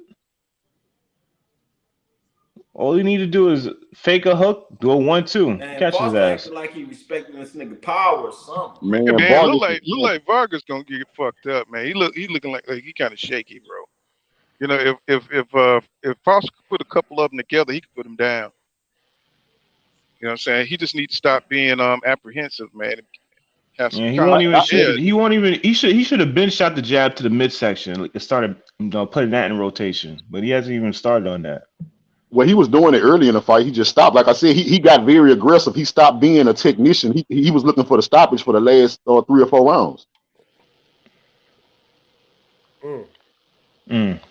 They gave that man the past 2 rounds. Golly. They're gonna give him this one. Y'all not paying attention. They're gonna give Vargas this one. No, we paying attention. We see it. As long as he fighting back, they're gonna give him the round. Yeah, he need. That's why I say Oshaquie need to go back and do what he was doing. Fuck that stoppage, bro. Win this fight. Facts. You know, that's sad, man. That is sad, bro. You know what I'm saying? He fighting for his life right now, though. Yep. Man, it's the big. What I'm trying to tell y'all is, bro, this the biggest fight of Shaq Foster crew. This fight right here gonna make or break him, because if he lose this fight, he not gonna get this opportunity again. I'm telling you that. But right now, he losing a little focus right now. Yeah. You know what I'm saying He's looking a little confused. Well, that's what I'm saying. Like we already came to the conclusion that he more of a defensive guy. For the last 3 or 4 rounds, he was being extremely offensive, looking for the stoppage. Go back to what you know and win this fight, because this is the biggest fight of your career. Yeah, because he not jabbing like he was. Double up on I got David Benavidez. Well, Vargas knows his timing now, so he's shooting a jab with him. So he can't really rely on the jab 100%, unless he's gonna have to be on his back foot. They gave this nigga the last 3 rounds. I told y'all that they was gonna give him the last one. Because he's not throwing as much jabs anymore, because Vargas is throwing with him, and he don't want to get touched either, so he's not throwing as many jabs as he was the earlier rounds. That's why it might look competitive to the judges. He better start throwing some hands, man. I don't know if you've been watching the fight since the beginning, bro, but this is a whole different fight. Oshaquie is coming forward. He is the aggressor now. That's why he getting hit more. At first, he wasn't the aggressor, and he was winning. Yeah, but Vargas getting Vargas is playing into that, though. Yeah, Vargas is not moving forward either. He's playing into that.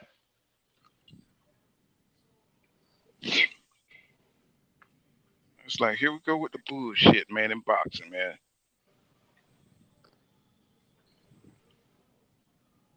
Man, look at Vargas' face, man. They can't give him this fight on his face alone. I can't give a man 2 rounds. I can't give him 2. I gave him the last one. That was it. The last one we just watched. He pity patting him. He just pity patting him. Foster got to put a good shot on him, shake them legs a little bit, and get back on the stick. It don't even look like Vargas winning this damn fight. No, I don't. I mean, he's backing up. I'm saying Foster's letting him pity pat him too much. You gotta shake him up. Get back on his jab. Make this dude come to you, bro. You winning the fight. You should have been making him. Why have you up? Why you going to the man who you up on and you see him eating up rounds on you? Make him come to you. You already up. He have to come to you to win. He playing to the crowd. Yeah, he's not even cutting the ring off. He got to focus. See there, he's trying to bang that head up against him too, man. You got to watch that head. He's just following him around. You got to focus. He's too excited. There you go. Go back to your jab. There you go. Work the jab.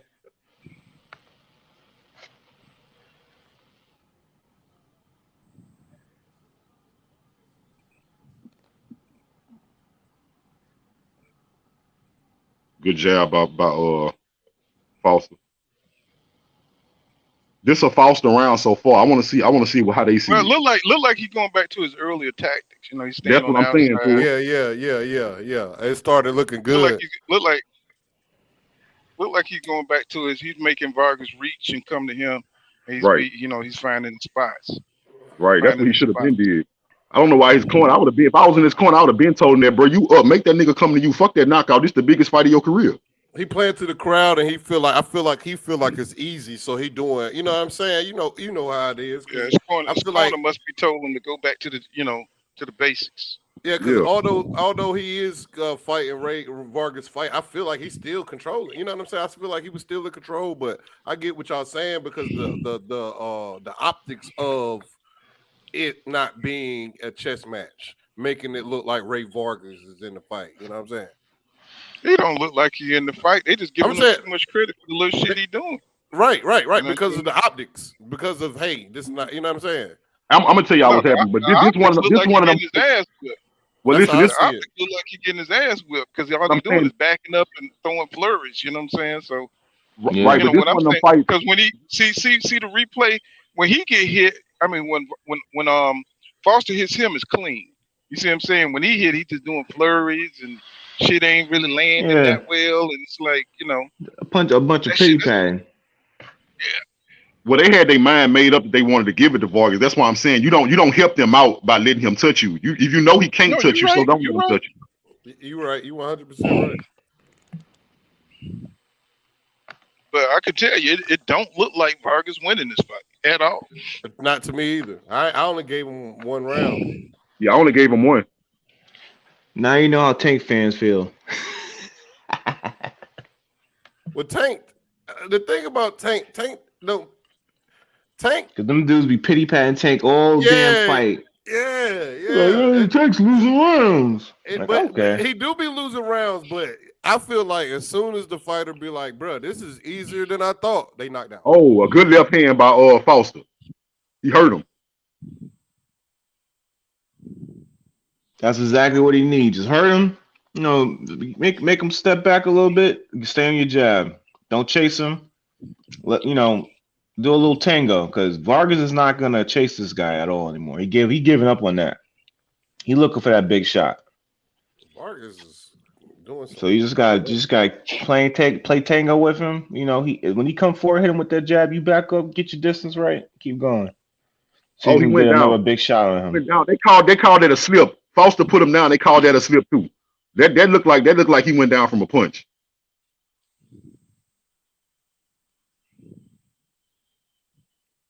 Or he leaned on him. That's why. He leaned on top of him. That's why. He about to wear his ass down, though. If Foster had another gear and shit, this would be over. For sure. I agree. He haven't been investing to that body the whole fight. I'm telling bro, it's like chopping a tree down, bro. If you invest to that body early, they'll go down later on. But the reason he ain't going to the body because Vargas got a sweet uppercut, man. Okay, yeah, that sure do. He got the uppercut ready. He got that right cross ready from every time he duck his head down to throw a body shot. He ready for that response. But I mean, he's way faster than Vargas. I mean, I would. Ooh, he got him with a short inside, goddamn, a nice inside, goddamn hook on the inside, man. Sweet. Okay, Foster looking much more sharp in this fight. I'm glad to see it because they was gonna rob him. I think he got this round easy. Me too.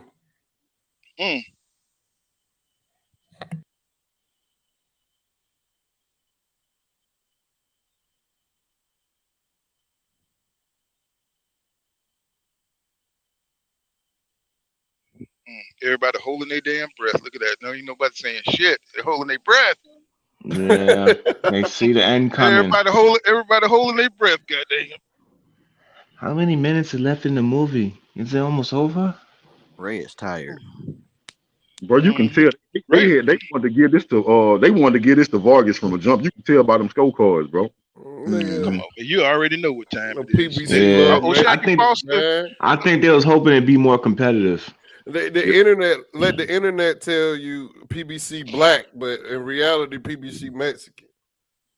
They don't because it's a black representative. You know, Al Heyman face on it, so that's what they hate. And the champions are black. Y'all look at my man face. My man face, his nose is busted. His cheeks are busted. I mean, he looking disgusted over there, bro. Man, his face is swole. Okay, let's go. Pay attention. Come on, pay attention, Foster. Keep your discipline. You know what I'm saying? Concentrate, close it out. Close it out, bro. This fight about to change your life. This fight gonna change Vargas, your career. Yeah, Vargas' legs are gone, man. He look weak. He can't even, you know what I'm saying? He can't even throw a hard shot. Foster want the KO. I can tell his body language. He wants to stop it. He been wanting to stop it, but he's a defensive fighter. Yeah. He ain't got it in him. Damn sure don't, man. He was 1-2 away from knocking this dude out. He ain't got that. Okay. It's like whatever you want to sit down on and hit him with, it's gonna get him.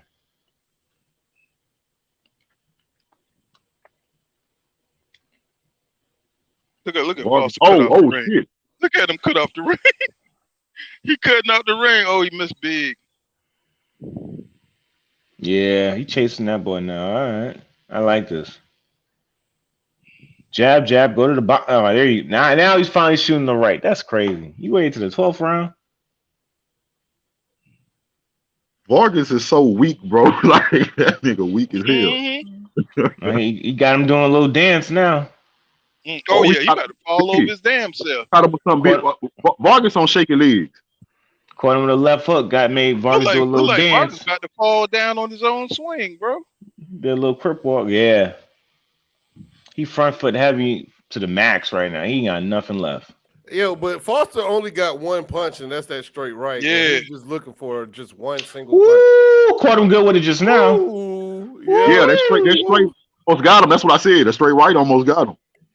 That's all he really need. All he gotta do is feint to the bottom. If he could win the fight like this here. Yeah, he could win it just like this. Ooh, shit, he caught him again. He caught him again. Vargas ready to go. Get on him. The referee trying to give him time, bro. Come on, get on him. That's what I told you. I told you that motherfucker. You know what I'm saying? I knew he was in this shit.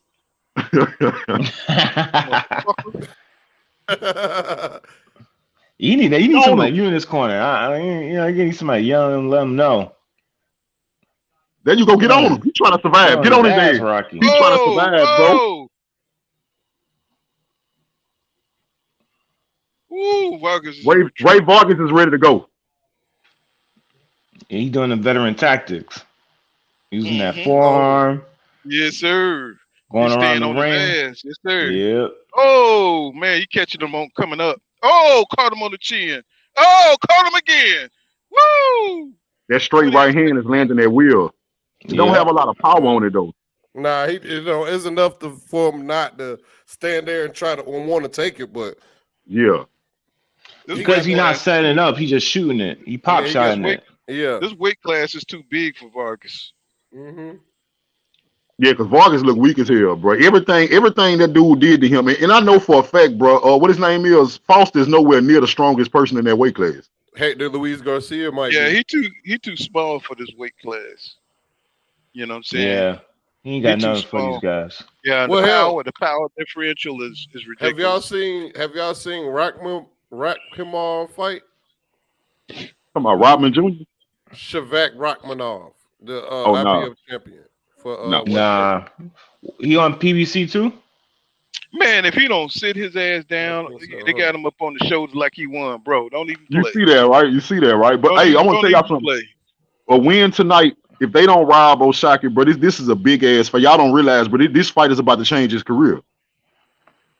You said this fight reminds you of Thurman Barrios? Really? Wait, with those 2 losses he had, they was ready to write him off. If he lose tonight, they're gonna write him off completely. But if he wins, he just rejuvenated his career, bro. Like he really just this a new beginning for this guy. Rakhimov is a Eddie Hearn fighter. He fighting He had this Christmas looking dude. Hey, this dude, we just watched Oshaquie. We just watched Oshaquie dominate. He just dominated an undefeated fighter who was a champion in 2 different weight classes, if I'm not mistaken. Yeah, he was. Yeah, made it look easy too. Yeah, Look real good. Oh, they showing the replays, man. Nothing but goddamn straight rights. You know what I'm saying? I believe he's gonna work on his finishing, bro. Oshaquie. I got faith in him. I believe he's gonna work on it. It's I tell hard. you what, It's dude. hard to make them defensive fighters goddamn gonna finishers though. Yeah. They don't take no chances. I tell you Like what, he needs to stay away from Shakur, Tank, all well, them hell, kind of because dudes. Shakur could have knocked out Oscar Valdez, but he didn't. I mean, he don't have, Same thing. No chances. Don't take chances. I mean, I think Hector Garcia would give Shaqie some problems. Yeah. Yeah, it would. Hey, but hey, that'll be a unification fight. But I mean, I don't know if he want to take that kind of fight after getting knocked blind by Tank. You know what I'm saying? Oh no, you're gonna have to cool out for a second. Hey, but Oshaquie put himself in a Depends on the position. money. Oshaquie just put himself in a position to get those kind of fights. Though those guys can't ignore Oshaquie after he win this fight. Well, you're gonna have a belt. This is a big brother, win. You're gonna have a belt. You're gonna have WBC belt. They can't ignore. Mm-hmm. They better not rob this dude, bro. They doing the announcement right now. They can't. It's I mean, too bro, blatant. look at this dude. Look at his face, man. He look like a clown in there. He look like Bozo the Clown with them damn red cheeks. That don't Man, he? Look like your ass put, be cracking me up, boy. Looking like the queen or something. He look like the queen. That nigga look like he ready to host a birthday. Some hey, this big, birthday. bro. Like this a big win, bro. I'm telling you. Like I said, now Oshaquie, he can get those names. Like y'all said, Hector Garcia, that'll be a good guy to go after right now. You know, I'm pretty sure Hector Garcia will want to try to get a belt. So the new WBC champion. Look at him, everybody banging their chest and shit. I just can't believe how many people I saw earlier, bro, in all these different panels, saying that Oshaquie was gonna lose. I was crazy. I was looking crazy when I kept hearing people say he was gonna lose today. But I'm gonna defend that because I thought this fight was gonna be way tougher considering. Me too. Yeah, let's hear what Shaq got to say. Let's see what they put the interview him now. Oshaquie Foster, your home city of Orange, Texas, has just become title town. How does this feel? Man, it feels great, man. This journey been crazy, man. I just want to thank God, man. Thank everybody that came out. You know, everybody that put on the event, Schaefer, Al, PBC, Showtime, man. I appreciate the opportunity, man. This victory marks an incredible personal journey for you. 6 years ago, your life did not look like this. What's the reason you've been able to climb this mountain? Man, dedication, hard work, man. Oh, hey, I'm gonna come back. I'm gonna make a video real quick. All right. Just getting away from the distractions, get myself mentally and physically right. You know, and now, I'm on top, man. It's crazy. Let's talk about this fight. Your opponent, Ray Vargas, the jab is a big part of his attack. Tonight, you limited him to 12% connection. How important was that? It was very important. I seen on tape that, you know, that's how he got off a lot of his combinations. He kind of reacted off his opponent, so I tried to, you know, switch up my attack, give a lot of feints before, you know, going in every time. Vargas made the fight more competitive in the middle rounds. How were you able to prevent a late rally, which is normally a part of his championship reign? Man, my coach just kept telling me, you know, pick it up, be ready to go. But, you know, we couldn't get him out. But, you know, I felt good in the later round. So, you know, I just wanted to press him and make sure it wasn't close. If there was any doubt on the scorecards, you changed that in round 12, outlanding Vargas 20-5. Did you think the fight was close still entering the final round? No, I didn't think it was close, but like I said, my coaches kept staying on me to know, you know, not let off the gas and you know, just not make it close. So I wanted to close the show. Look, shock the world has been a big part of this. Ice water. Here you are all these years later, through the boxing politics, through the layoffs. How do you even put into words what this journey has been like? Man, I can't even put it into words, man. You know, I just know my mom's my grandma. my uncle and them, they all looking down on me, man. It's been a tough journey, but a great outcome, man. You're the WBC champion at 130 pounds. What's next for you moving forward in this division? Man, I would love to unify, but I think we got 2 mandatories we got to fulfill. But I definitely want to unify. Garcia, Navarrete, the winner of Cardina and old buddy. I'm up for anybody. I feel like my style is I can adjust to anybody. I feel like I can beat anybody out there. Congratulations. Thank you. I appreciate it. Ray Vargas, Felix De Jesus will translate. Ray, what was your opinion of the decision? ¿Qué te opinaste de la decisión? Pues, ¿qué puedo decir? Respeto a los jueces. En lo personal no me pareció una decisión muy amplia ni justa, pero tengo que respetar. I have to respect the judges. I thought it was a much closer fight, but that's a decision, their decision. What was the difference between you and Foster in this fight? Y Foster esta noche. ¿Cuál fue la diferencia? Lo dije desde un principio.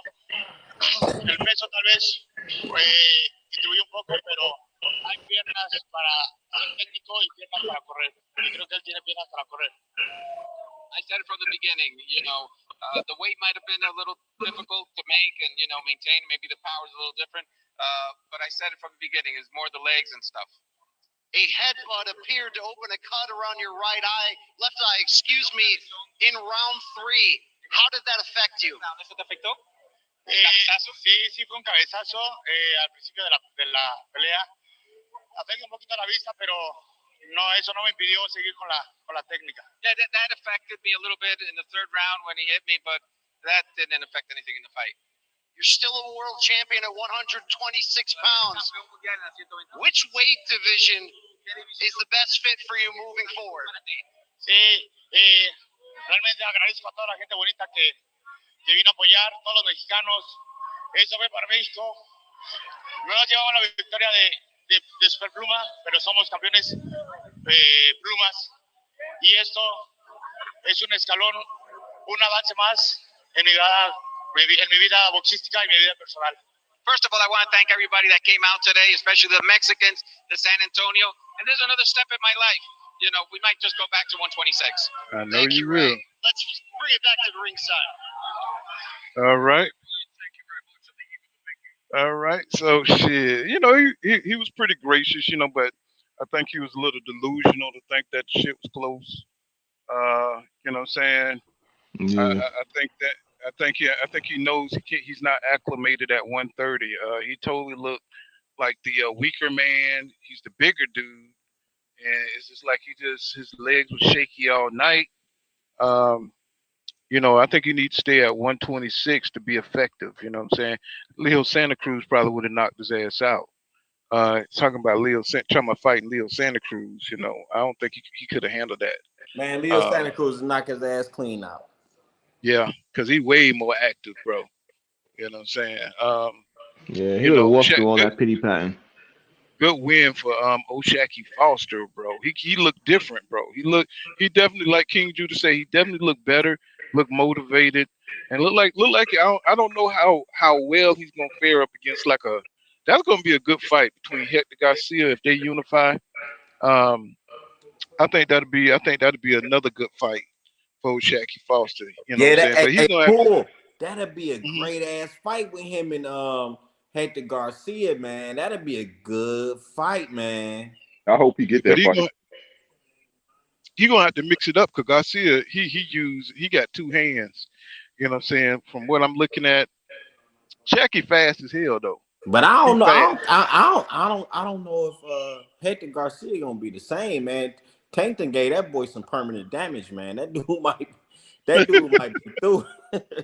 Mother got shell shock. You know, you go to the ring.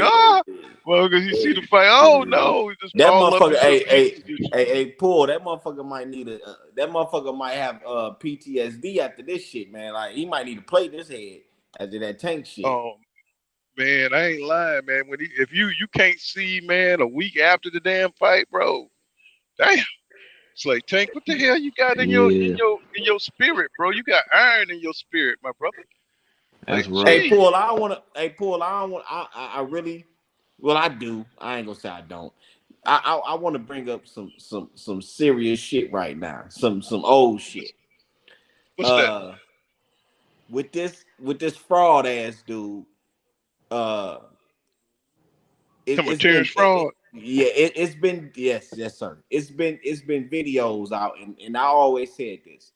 Didn't that sucker say if he couldn't get Errol, he was going after his cheerleader, Jamel? Didn't that sucker say that? He sure did. Mm-hmm. He sure did. Don't remind me. Oh yeah. Hey, bro. Hey, my brother. You know what? You one of the realest, man, for real. Because like my homeboy just came in from Dallas today. He live in Dallas now, and he's a big Terrence Crawford fan, and we've been beefing. We've been beefing for about 2 years over this shit. And I finally today, because he came in yesterday. I met him today. He finally admitted that this nigga ducked the fight. But wow, my thing is this. I mean, Took because that long? at this point you can't deny it, and that's why I respect you, bro. Because you admit that even though you're a Bud fan, and I was the Bud fan. I'm not no more. I can't stand that piece of shit ass nigga. But it is what it is, That's man. what it make it you is feel what it like, is. man. It make you feel like you done wasted your time. Yeah, but even you know what I'm saying, you admit that this, and people admit this. But my thing is this. This dude, he's such a capping ass dude. You said if you couldn't get Errol, you was gonna go after his cheerleader. You ain't making no. Hold on, fuck him making an effort for Jamel. This dude, if he thought he was the A side, right?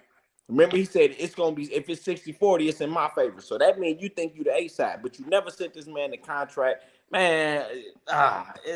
Never mind, I man. know. Hey, I do feel y'all you. I remember feel when you. Crawford said, Spence talking about this 60-40 thing, if it was me, I would take anything because I know I'm gonna win. I'm confident in myself. Right. Right. All that shit be bullshit, man. That Yeah, nigga done not got only that caught though, up. God. Yeah. Not only It's that, though, whatever God. will The make man him look said. good in the interview, depending on what the interview gonna ask. This guy just, Not only that I though, mean, the man didn't just say he didn't just say if it was me, I'd take him. He ain't just say that. He said if it's 60-40, it's in my favor. So what that means is you think you the A side. So if you the A side, why the fuck you ain't send this man a contract? well, Like, he was saying like that little $50 million thing. He know a people. He know a person that'll pay 50,000. I mean 50 million. You know what I'm saying for both yeah. of them to fight. All Mm. that bullshit. Bro, you Everybody can't. You knows can't. somebody that knows somebody that knows Hey, somebody. did y'all see that interview with Rachel Donaire when she was mentioning she was talking about how Bud ducked and she was saying that 50 million is for show dark money. yeah. Yeah. Yeah. We know that. It We would know have to be. who got 50 million. Who got $50 million to pay fighters, bro? When especially the venues got to be paid for. Everything else got to be paid for. The production, all that's got to be paid for. So But he just the Especially nail if it's not the especially if it's nail in the not coming from a coffin. network. Like where are you getting his money from? No, the nail. This is the nail in the coffin. The nail in the coffin is when this sucker claimed he told Al, "Hey man, they know you." Okay, right so if they know Al, why the fuck is they coming to you with the 50 million? Why they ain't go to Exactly. Al with the 50 million? That's the nail in the because coffin, man. because it's America Most Wanted on the other end. Nobody ain't fucking with no Kinahan. You know what I'm saying? Nobody ain't messing with that dude, bro. You know what I'm saying? Nobody ain't got time to wash money with BLK Prime. Yep. He ain't connected enough. He took money Man, out I'm gonna here. tell you like this, Paul. I'm so sick of this pussy punk ass dude and this pussy punk ass moves, man. I want this dude to just give up that WBO belt, man, and just get the fuck on, man. Go on somewhere. Right. That's what I say, man. Exactly the way you said. I couldn't say it no better. I don't even want to see the nigga on vacation. I don't want to see him at other people boxing matches. He was totally disappointed me, bro. I really wanted him to be that dude. I Same. really want. And That's it's where I'm at sad, with man, it. when you believe in the dude that much, I'm gonna tell you, like I always had Spence. I'm not gonna say I always had Spence over him, but he was also one of my favorite fighters, man. And it's like it's such a disappointment that this dude went out like this, man, because I really feel like he is the best next to Spence. I really feel like that he is the best next to Spence. But for you not to even challenge yourself, man, for you to want to claim you the best, but you go after all of the weakest competition, man. Like you can't pull out of a fight that's the biggest fight of your career, to fight a goddamn David Avenesian. Pardon me, David, I've been sneezing.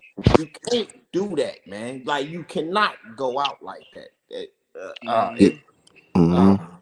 See, Terrence Crawford, he the dude that go to prison and he pick up the snack cake that's on the bunk. That's him. Hey, Bull. Oh, man. If a motherfucker put a snack cake on your goddamn bunk, you better raise hell in that motherfucking cell block. You better raise hell. Bitch, who the fuck put the... Oh, you niggas ain't gonna speak up? All right, bitch, come see me. Like, hey, man, yeah, you right about that. Them niggas got crumbs all around his mouth and shit, looking for more. I went in. And then he'd be like, shit, well, it was on my bunk. Yeah, nigga, now you owe some shit. What's up, Knockout Boxing 86 TV in the building? What's going on, brother? Hey, you know what? They don't understand. They don't understand that part. They don't understand that part. Like, all right, they talking about Bud going to get the money. No, bro, you pulled out of your biggest fight of your career, bro. Like, this would have solidified you. If you beat Spence, it would have solidified you. Man, that dude know he can't beat no damn Spence. He know it. His crew know it. His people know it. They know he can't beat no. The style is all wrong for him, man. Like Errol is a pressure fighter, and he has a hell of a chin, and he's hell of an accurate, and his defense. Like they know he can't beat. They know Bud can't beat that man. Now I'm gonna give Bud a chance. I'll give him a puncher's chance, but if you can't hurt Errol, that's your ass. And I'm gonna be honest, we think it's gonna be a close and good fight, but I told myself that I don't think it's gonna be as close as people say it is. And that's why Bud ain't gonna fight him.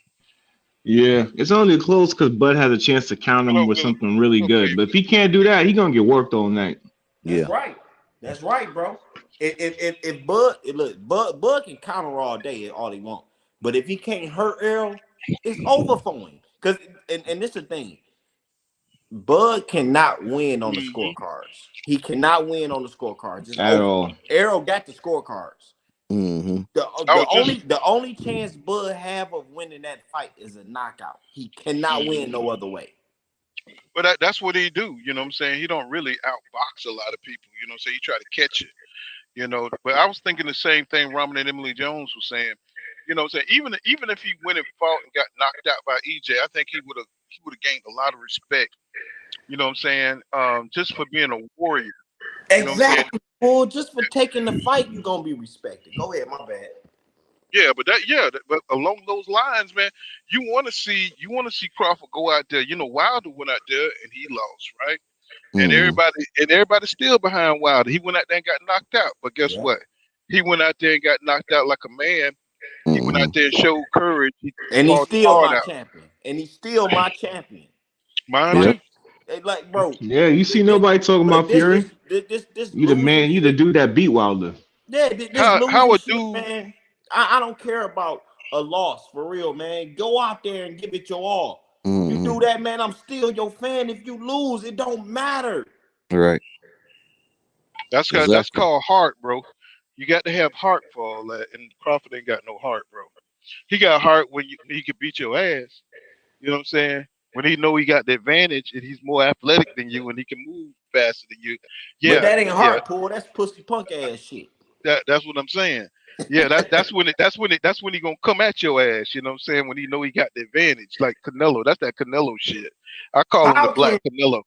Hey, Paul, listen, man. Hey, Paul, listen, and my brothers on the panel.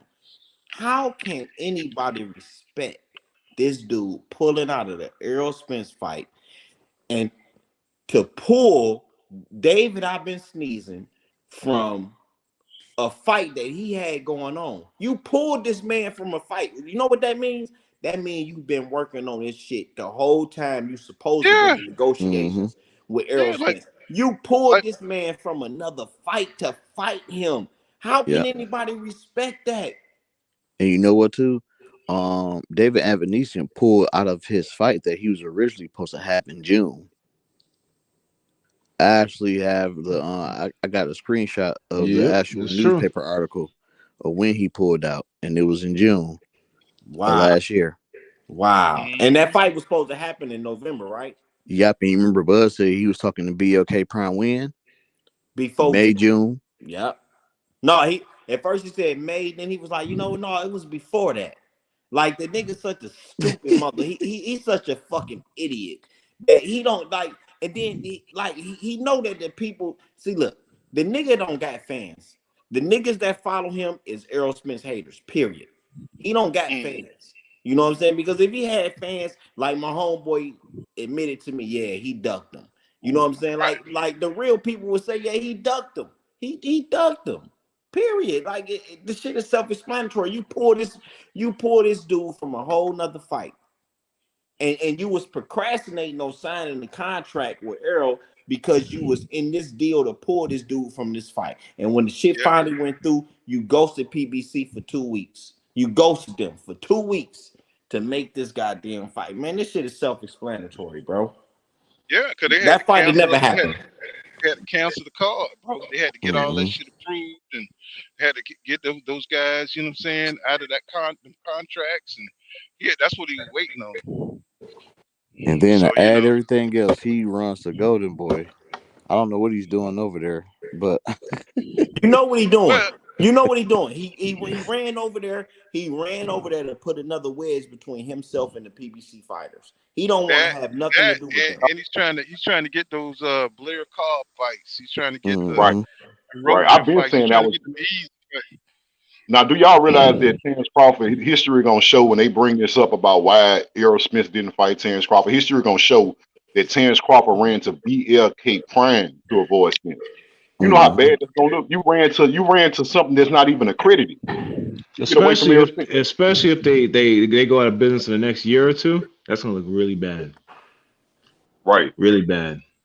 He was like, I don't care who it is. I don't want to fight Spence. Yeah, it's not like one of them. You know, he just dampened took a lifeboat. You know, everything is electric and fire about this fight, and Terrence Crawford just took the whole fire out of this fight, bro. He just snatched the heart out of all boxing fans. You know what I'm saying, with this bullshit. But you know what? We saw it coming. We knew this shit was gonna happen because we saw what he did over the years, going back to Top Rank when all the smoke was at the PBC. And we knew right then he showed he was pussy punk ass right then. You know what I'm saying? By going back to signing with goddamn Top Rank. And everybody was like, what the hell is Bud Crawford doing? It's the same shit, bro. Over and over. It's the same shit, bro. That dude is so damn sorry. You know what I'm saying? He is not a champion, man. He is not an all-time great at all. Hey, yeah, when he signed back with him, that had me negotiating again. Because this Thurman fight has not been announced yet. You know, I don't give a damn what he be saying on Twitter. You know what I'm saying? Hey, he blocked shit out of me. You know what I'm saying? Hey, Paul, you was on his neck though, Paul. I ain't got the patience for Twitter. Hey, I think, to be honest with you, boy, be sensitive. If that fight was to happen, I think that fight would look like Mikey Garcia fight. You know why? Because Terrence Crawford is a counterpuncher. You know what I'm saying? I think that fight would look like Mikey Garcia fight. If he fight Terrence Crawford, that's what it's gonna look like. Yeah, he's gonna take a lot of punishment for sure. If he can last long enough like Mikey did. The only thing to stop it looking like Mikey Garcia if he got more pop than Mikey Garcia. That's the only thing to stop it. If he can't hurt Earl. If Errol don't respect his power, it's gonna look just like the Mikey Garcia fight. It might look worse because Mikey got better defense than Bud. Bud rely on his athleticism a lot. You're right. You know, so it might look worse. But Errol, especially if he can't hurt him. But Errol if he can hurt him a little bit, then it might be a little competitive. It might be a little competitive, but let me ask y'all this: what's with the facade? I mean, why everybody capping for Bud though? I don't understand that. You know, this is boxing, right? Yeah. This ain't country against another country. You know what I'm saying? Why are people capping? I know it's a hustle involved, but and there's money to be made on the other side, but just to straight up lie about the situation. You know what I'm saying? You got people trolling and shit. And it's like, dude, one dude got 3 belts. One dude got 3 belts, fought 3 tough fights to get those belts. One dude didn't do that shit. One dude held on to 1 belt for all these years talking shit, and then when the fight came to his doorstep, he punked out. Now, I don't care. I don't care what anybody out there that want to talk shit about that. That's the way it happened, bro. You know what I'm saying? That's what's going down, man, with that dude. That dude right now, he don't want no smoke. You know what I'm saying? If he wanted smoke, he would have did it back 5-6 years ago. You know what I'm saying? We would have seen what Terrence Crawford was all about. We would have seen the skills against Keith Thurman, Danny Garcia, Ugas, and all them dudes. Kell Brook when he was fresh. You know what I'm saying? In their prime, people in their prime. He don't care nothing about legacy, bro. Nothing. You know what I'm saying? So because he think his legacy is already sealed. That's what it is. Man, nobody don't give a fuck about that shit at 120. We don't look, Paul. We don't. But when he got ESPN, that's what I'm about to say. He got them dudes. This is a coon. This is gassing a coon, him up, right?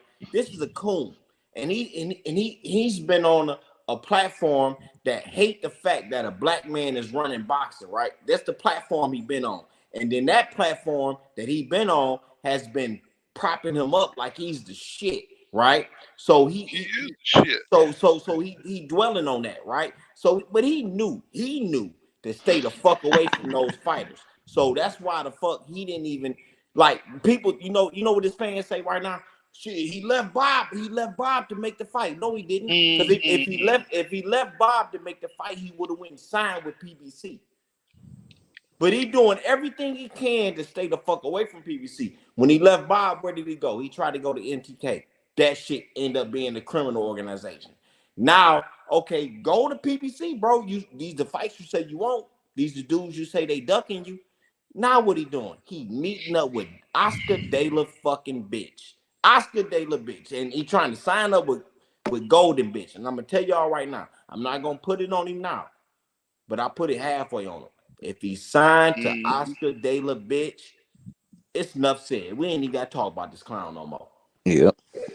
And you're right, Romney Emily Jones, and say his pride, he cannot allow his mental, his psychological, his pathology won't allow him to take an ass whipping from EJ because he just do not want to give us the satisfaction of seeing him lose. And I don't think this is like Floyd and Pac, bro, because Pac wanted to fight. Floyd wanted to fight. Floyd just didn't want to fight that nigga on drugs. He didn't want to fight him on them roids. That's all Floyd wanted. It's nothing like Floyd and Pac. It's nothing like Floyd and Pac. It's nothing like that. We dealing with a pussy punk ass nigga. Period. Right. I mean, he's with this passive aggressive bullshit by not fighting this man. There's like no reason for Bud not to take that fight, bro. And that's what makes it so sad. And the thing is, he got skill. You know what I'm saying? He might get his butt whipped. He might win. And then there's a rematch clause that he could have got. So we could have got 2 fights out of this. And just imagine, you know what I'm saying? 2 fights with Terrence Crawford and Errol Spence Jr., man, that would have been magnificent. And of course, like always, he always, you know what I'm saying, mess up everything, man. Just mess up, just like a dude that ain't used to nothing in life, bro.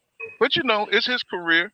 You know what I'm saying? He made that decision, and we have to just honor, you know what I'm saying, the pussy punk ass. But that's why, but that's why I say what I say, Paul.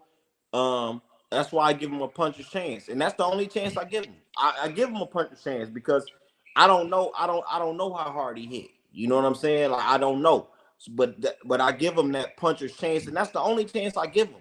Other than that, I don't give him that chance, Khalid, because he won't get in the ring. I mean, he won't get in the ring, so he ain't gonna even take the chance. How you gonna have a belt at 147 and don't want to fight the best, That shit is beyond me, bro. You know what And I'm saying? then, I don't know. and then you got to look at I it like can't this. call it. Then you got to look at it like this.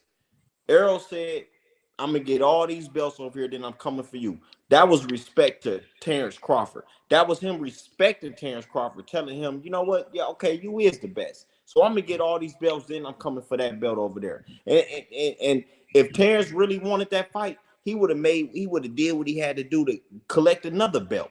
Let me collect another belt and speed this process up. But he didn't do that. Yeah, and the crazy thing is that EJ can give Terrence Crawford his respect on how he look in the ring, but Terrence Crawford can't. It turns his stomach. He can't say nothing good about EJ and his wins. You know what I'm saying? It's like anytime they ask him about EJ, he always got to put down his opponents and shit. And it's like opponents that he would never face in the ring. Just like he put down Ugas when he was saying he got losses on his record. And see, he always wanna tally up the entire career instead of facing this man in the ring. You know what I'm saying? He wanna tally up who they fought. And bro, you look crazy, man, because Errol Spence Jr. got a way better resume than you. So And it just then don't make. and then Paul, remember when he had the interview with the lady K Abdul, and she was asking him about his career and all that, right? And then he got to bringing up Errol, and she caught that nigga hating on Errol in real time. She said, "Whoa, you're gonna give him all these wins, and then you're gonna take them away?" She caught that nigga hating in real time. She said, "Wait a minute." K was doing a lot of she was doing a lot of mind games on them with that interview, man. That shit was bad. Man, It was hard to watch that. It was hard. She destroyed him, didn't she, bro? She destroyed him, didn't she, bro? Yeah, man. He was all over the goddamn place. Up said this all the time, Brandon House. He says when Bud said his biggest fear was losing in front of his kids, he said I knew he was full of shit. In the sport, when you win some, you lose some. I can't imagine telling my kids I never been broken before. Yeah, man. So this dude, he looking at the sport all wrong, bro. You looking at the sport all wrong. It ain't about. It's about trying to fight the best, bro, and not being fake and shit. You know what I'm saying? Anybody can retire undefeated if you just fight bums. You know what I'm saying? You got to fight. You got to fight them dudes who got a 50-50 chance of winning. You know what I'm saying? If you go your whole career without having that kind of fight, then guess what? You really didn't challenge yourself. But I'm gonna tell you like this. That's Paul. all I'm literally about to say. You're teaching your kids to run away from the big challenge, really. Yeah, and I'm gonna tell you not a lesson they should pick up on. And I'm gonna tell you like this. I'm gonna tell you like this. Him calling out Jermell Charlo, that's even worse than him ducking Errol Spence. That's even worse because you call this man out. You say if you don't get Errol, you're gonna go fight him, and then you don't make no motion to fight that dude. That right there solidifies you as a pussy punk ass clout chaser. Yeah. And that's what it is. You know what I'm saying? I mean, look how he leveraged the PBC to make that David Avenesian fight.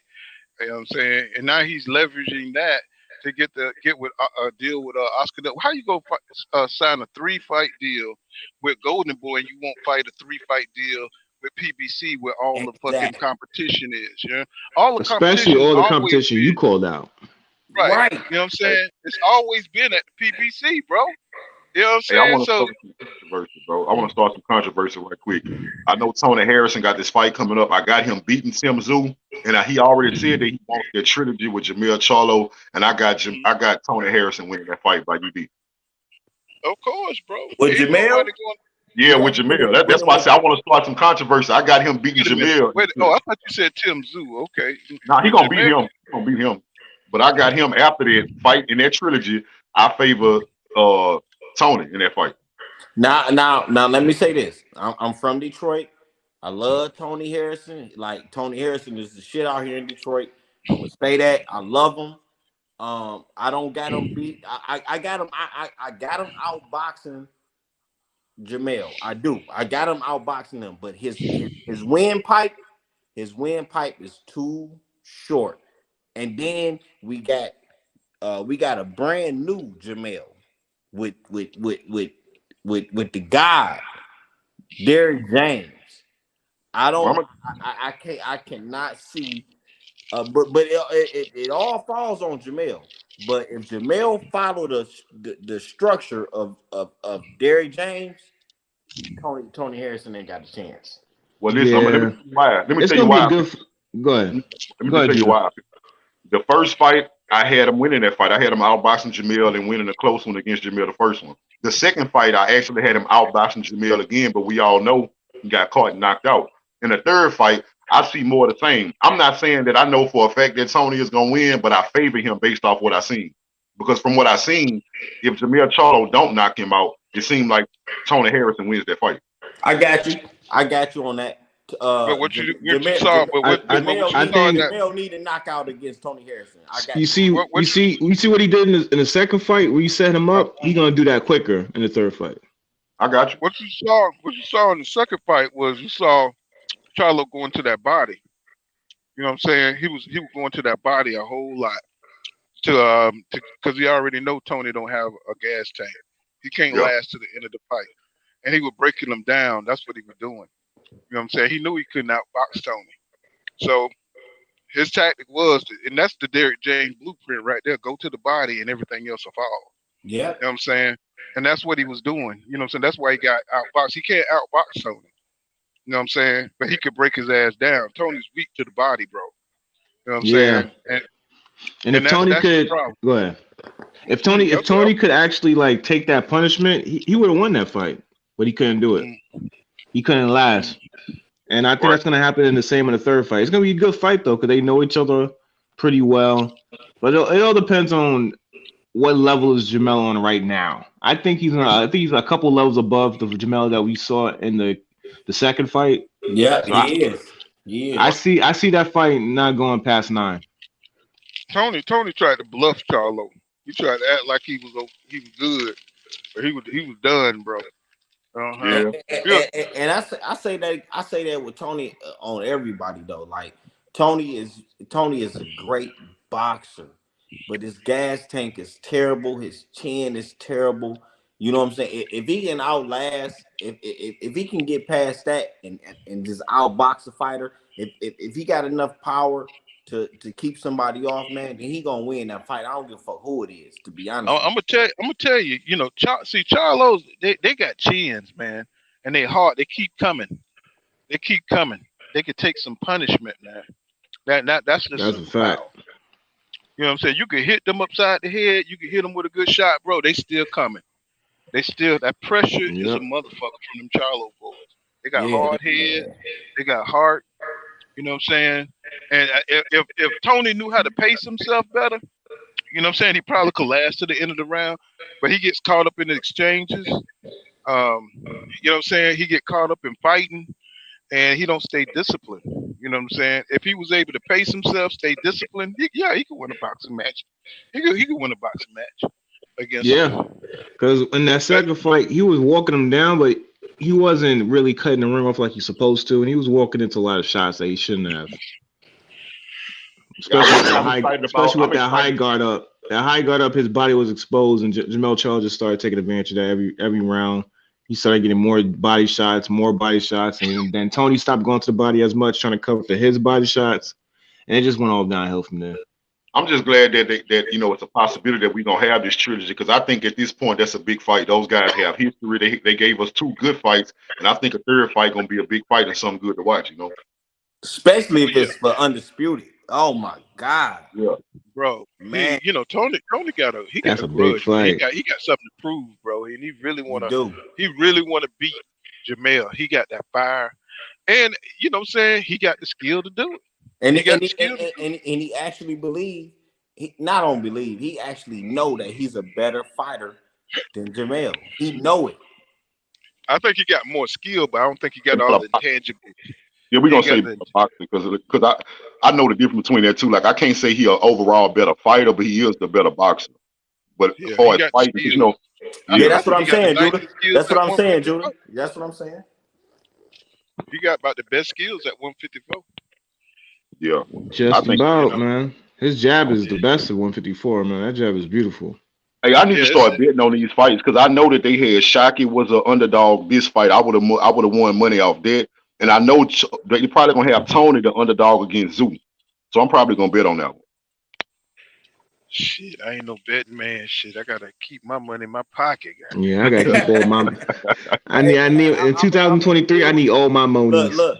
Hey, Yeah, for sure. Tony, last couple fights, yeah, he was doing this thing, man. But I know that if it was a slightly better fighter in that fight, man, they would have got Tony, man. Like I ain't liked him in his last couple fights. I'm gonna be honest with you. I didn't like it. I know he But did his thing.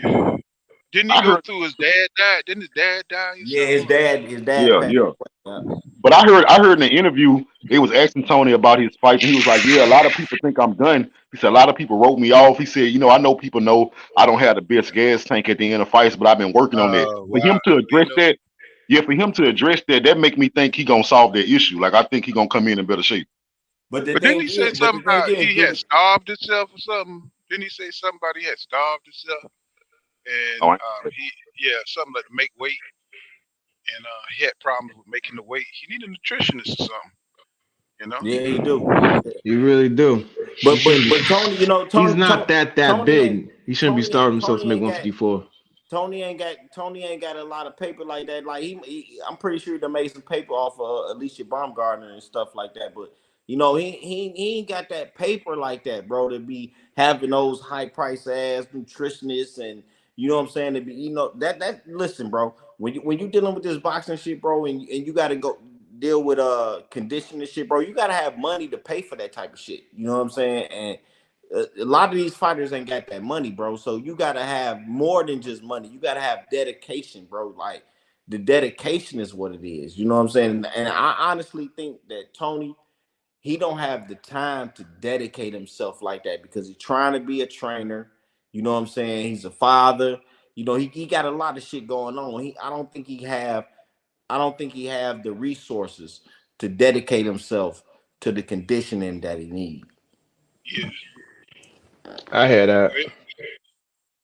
Well, he been in the game for a long time, so you know what I'm saying? It's a lot of fighters, you know what I'm saying, that didn't have the resources, you know what I'm saying? So he gonna have to find a way to do like Mr. T, you know what I'm saying, get out there in the woods or some shit and do some sit ups or you know what I'm saying? He gonna have to find a way to get it. He got Bum Gardner, you know what I'm saying, in his corner. Got that sister in his corner, so he should be super motivated. You know, I like how he working with Bum Gardner, you know what I'm saying? He got her looking nice up in that ring. Yeah, and then some fighters, you know what I'm saying, they end up being better trainers than they are fighters. You know what I'm saying? Like Yeah, yeah. and from what I've been seeing from Baumgartner, man, he's a hell of a trainer. My He homeboy, said if he could quit, he said if yeah, he could quit boxing and just go to training, he said he would do it. yeah, You know my what I'm saying? homeboy, I out here in Detroit, I done been to some of his little low class fights and shit. Cause my homeboy, you know what I'm saying, him and Tony real tight. You know what I'm saying? My homeboy was Malik Scott's manager for a while. You know, Malik Scott is Deontay Wilder's new trainer. And my homeboy, Mm-hmm. he was his manager, you know what I'm saying, for a while. You know what I'm saying? He watched him fight, you know, Tyson Fury and all that. Because my man was telling me from the jump, Deontay Wilder ain't gonna beat Tyson Fury.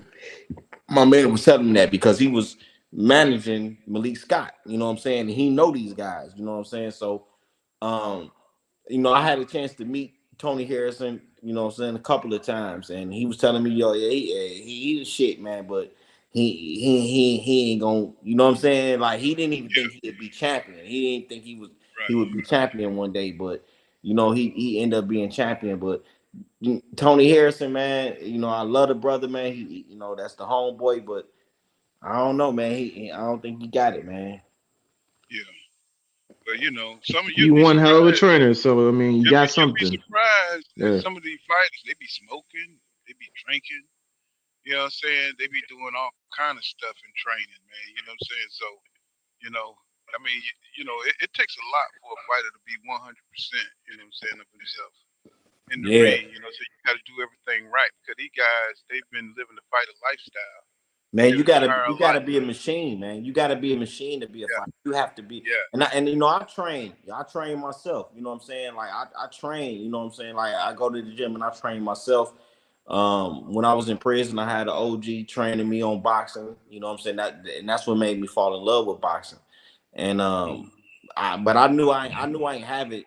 I knew I ain't have it like that. You know what I'm saying? Like at the time. Plus, I wasn't gonna put in the dedication because that shit is that dedication to be a boxer, man. And that's why you gotta respect these boxers, man, because the dedication that you have to put in, bro, to do that, man. That's why I respect fighters so much, man. I really don't call people bums, man. Like I don't call fighters bums because I know what you got to go through to be a master at this shit, man. And when I see that mastery, man, I gotta respect it. You know what I'm saying? That's why I don't respect Terrence Crawford because I know he's a master. So I don't understand why the fuck is you such a pussy punk ass dude, man. Just is, man. Some dudes are just made like that. Too much pride. You know what I'm saying? The whole build up, you talking shit all those years. When when a dude talking that much shit to you, you know what I'm saying? You know he ain't gonna let you put them hands. He was talking. They calling this man gay. Just all kind of mess, man. That's the kind of stuff that really gets you. You know what I'm saying? Somebody to come after you, bro. You know what I'm saying? In the ring, you know what I'm saying? What his name was? Kid Galahad killed that dude for calling him gay, even though he was gay. You know what I'm saying? But he killed that dude in the ring. Yeah. I mean, Shit if is How you it if is you if you sometimes. if you gay, you still a male. But Paul, check this out though, Paul. This is another thing. Why ain't nobody talking about when Bernie the Boxer came out and told everybody that this man signed everything? You know, and I'm about to paraphrase this dude right now. Bernie the Boxer said, the man signed everything. The man signed for the ring. The man signed for the gloves. The man signed for the pay. The man signed for the date. And he said that this man told me I can tell everybody. He said he even said the date. But ain't nobody talking about that. But now this pussy punk ass dude come out and say, well, I wanted to fight in 2022.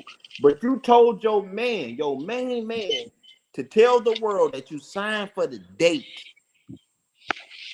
He not only he didn't even say he agreed to it. He said he signed for everything. And we just waiting on Errol Spence. Errol Spence ain't signed shit. We waiting on Errol Spence. And like why ain't nobody talking about that, But bro? you answered your because question because they earlier. don't care. They not Because they Terrence don't Crawford care. fans. They Errol Because they Spence don't PPC care, bro. haters.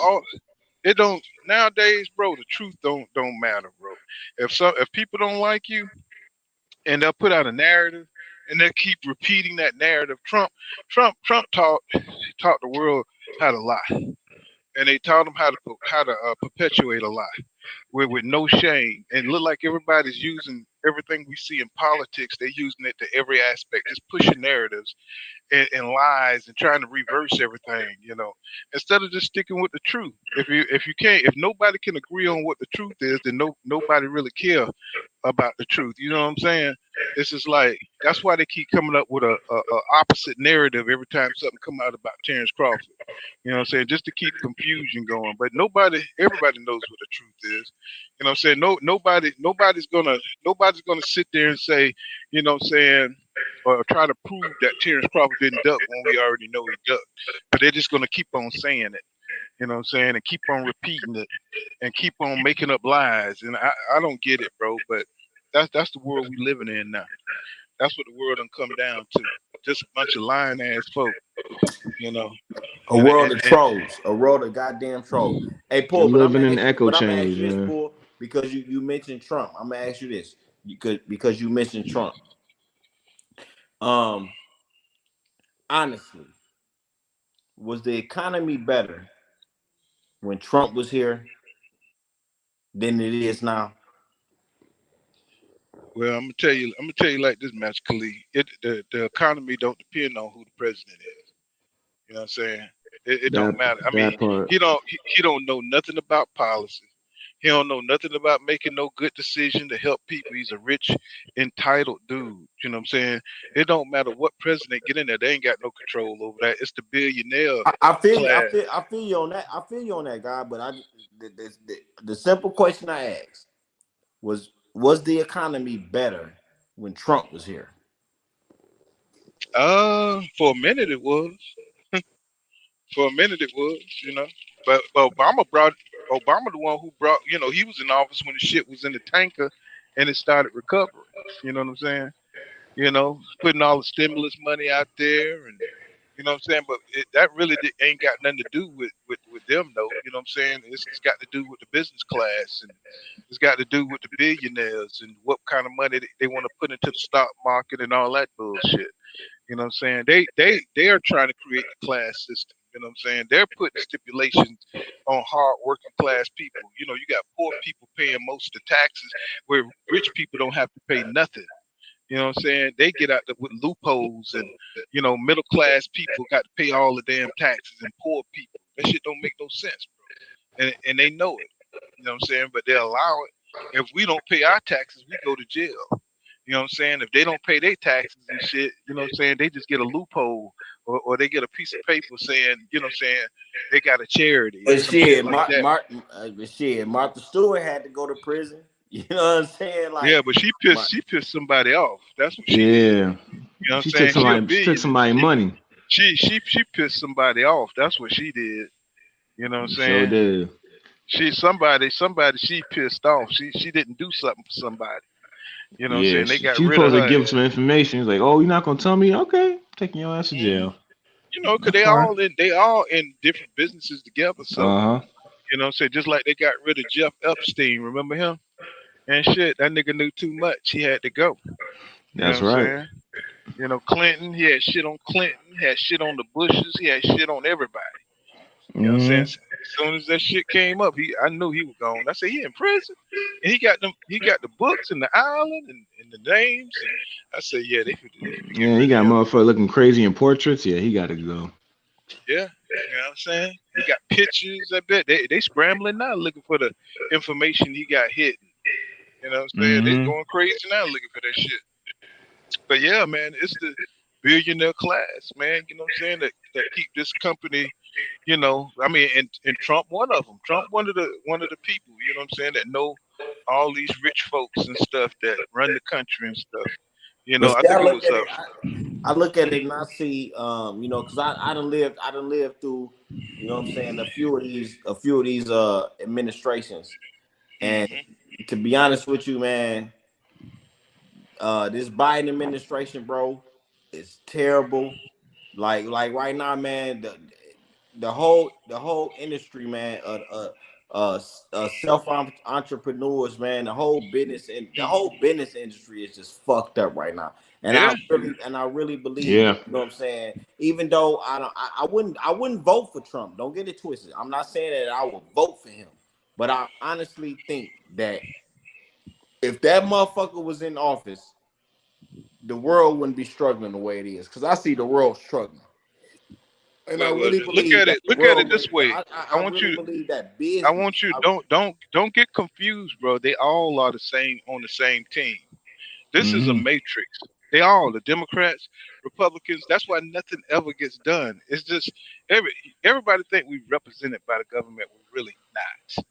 You know what I'm Yeah. saying? We're really not. It's just something to keep the people in order.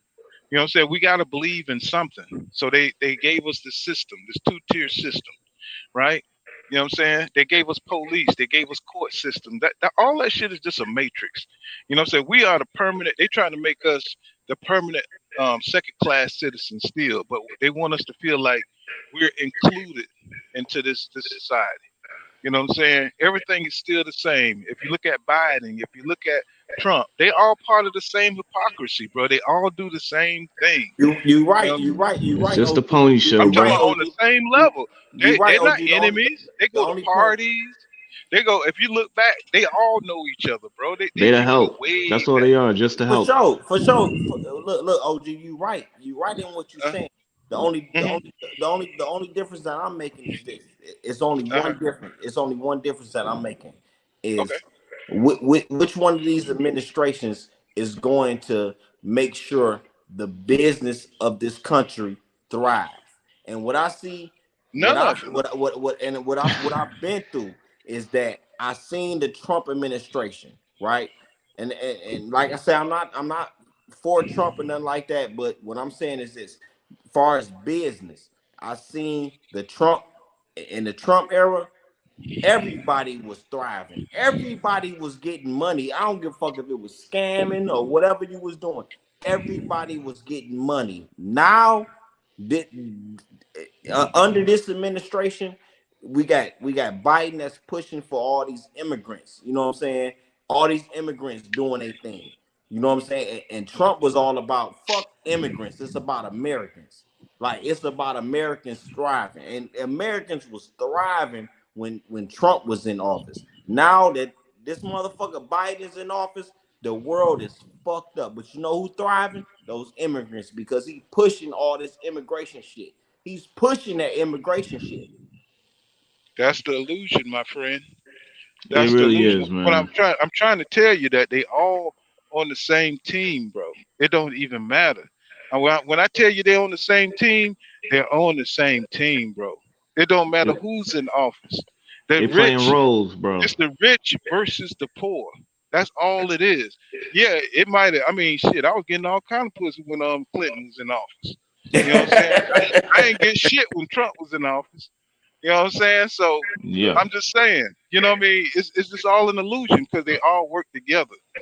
All this is a representation. They go at each other. It's just a act. It's a stage. It's theater for the people. See what But I'm saying? I seen Trump um indiscreetly make better opportunities for people. Now, um, like when like Bro, I just Trump is a narcissist, bro. for Trump sure, don't care. for Trump sure. don't care. Trump, none of them care. All of them are the same. I'm trying to get you to see. That's why Yeah, he's not man. going to see a day in jail. Trump ain't going to see a day in jail, my nigga. They're And going I to hope he act like don't. And I hope he don't. OG, I hope he don't. I'm just I hope he telling you, don't. you I'm just never saying had to worry about that. most billionaires have a hard time grasping reality But we dealing outside with of their own but when you businesses but and but when you dealing with a when core people that they know. Bro, but when you dealing you are when you hoping dealing with a for a businessman, rich. when you Yeah, dealing with a businessman opposed to somebody that just have some certain agenda. So Trump this is my thing. Trump's only agenda is business. That's no, Trump's no, no, agenda. no. It's power, bro. He got the Yeah. business part. Yeah, It's yeah. just power. It's not business. So Trump, okay, look. I want you to look at this. Trump failed at every business he ever had, bro. He failed. But what can a black man fail? A whole casino, right? A whole 4 or 5 casinos, right? And borrow $300 million. You know what I'm saying? After a failed career, a failed business, and still borrow all this money from different countries. You know what I'm saying? This dude is crooked as hell. You know what I'm saying? Yeah. I'm talking about Yeah. He's I'm crooked. talking about He's crooked. how can you lose your entire trust fund of 300 and something 50 million or so But from poor, his but father? poor, but poor, Hmm? Crooked. but poor. This whole country was built on crooked business. Right. And what I'm saying is this: the country was built on crooked business. That's just That's what it right. is. That's right. So what I'm saying is this: when Trump was in office, everybody was thriving. Everybody, I'm talking about, bro. I'm talking about the poorest, most fucked up people was able to thrive. Right now, that we got this motherfucker Bro, Biden in this bitch. everybody wasn't thriving that big under Trump, bro. Everybody wasn't thriving like that. You know what I'm saying? You just from your point of view, a few people here and there under every administration gonna you know what I'm saying? Everybody you're not gonna be down all your life. You see what I'm saying? Yeah. Like the steel like certain industries are gonna thrive when say you have certain let me say how you put like the steel industry under the Republicans because they have so many favors and lobbyists, what I'm saying, that shoot different, what I'm saying, policies down so they could get certain businesses from different countries and stuff like that. So it's under certain people things are going to thrive. What I'm saying is that it's all corrupt and it's all the same because they all do the same things. Like the gun industry, right? They never be affected by no administration because they too powerful, bro.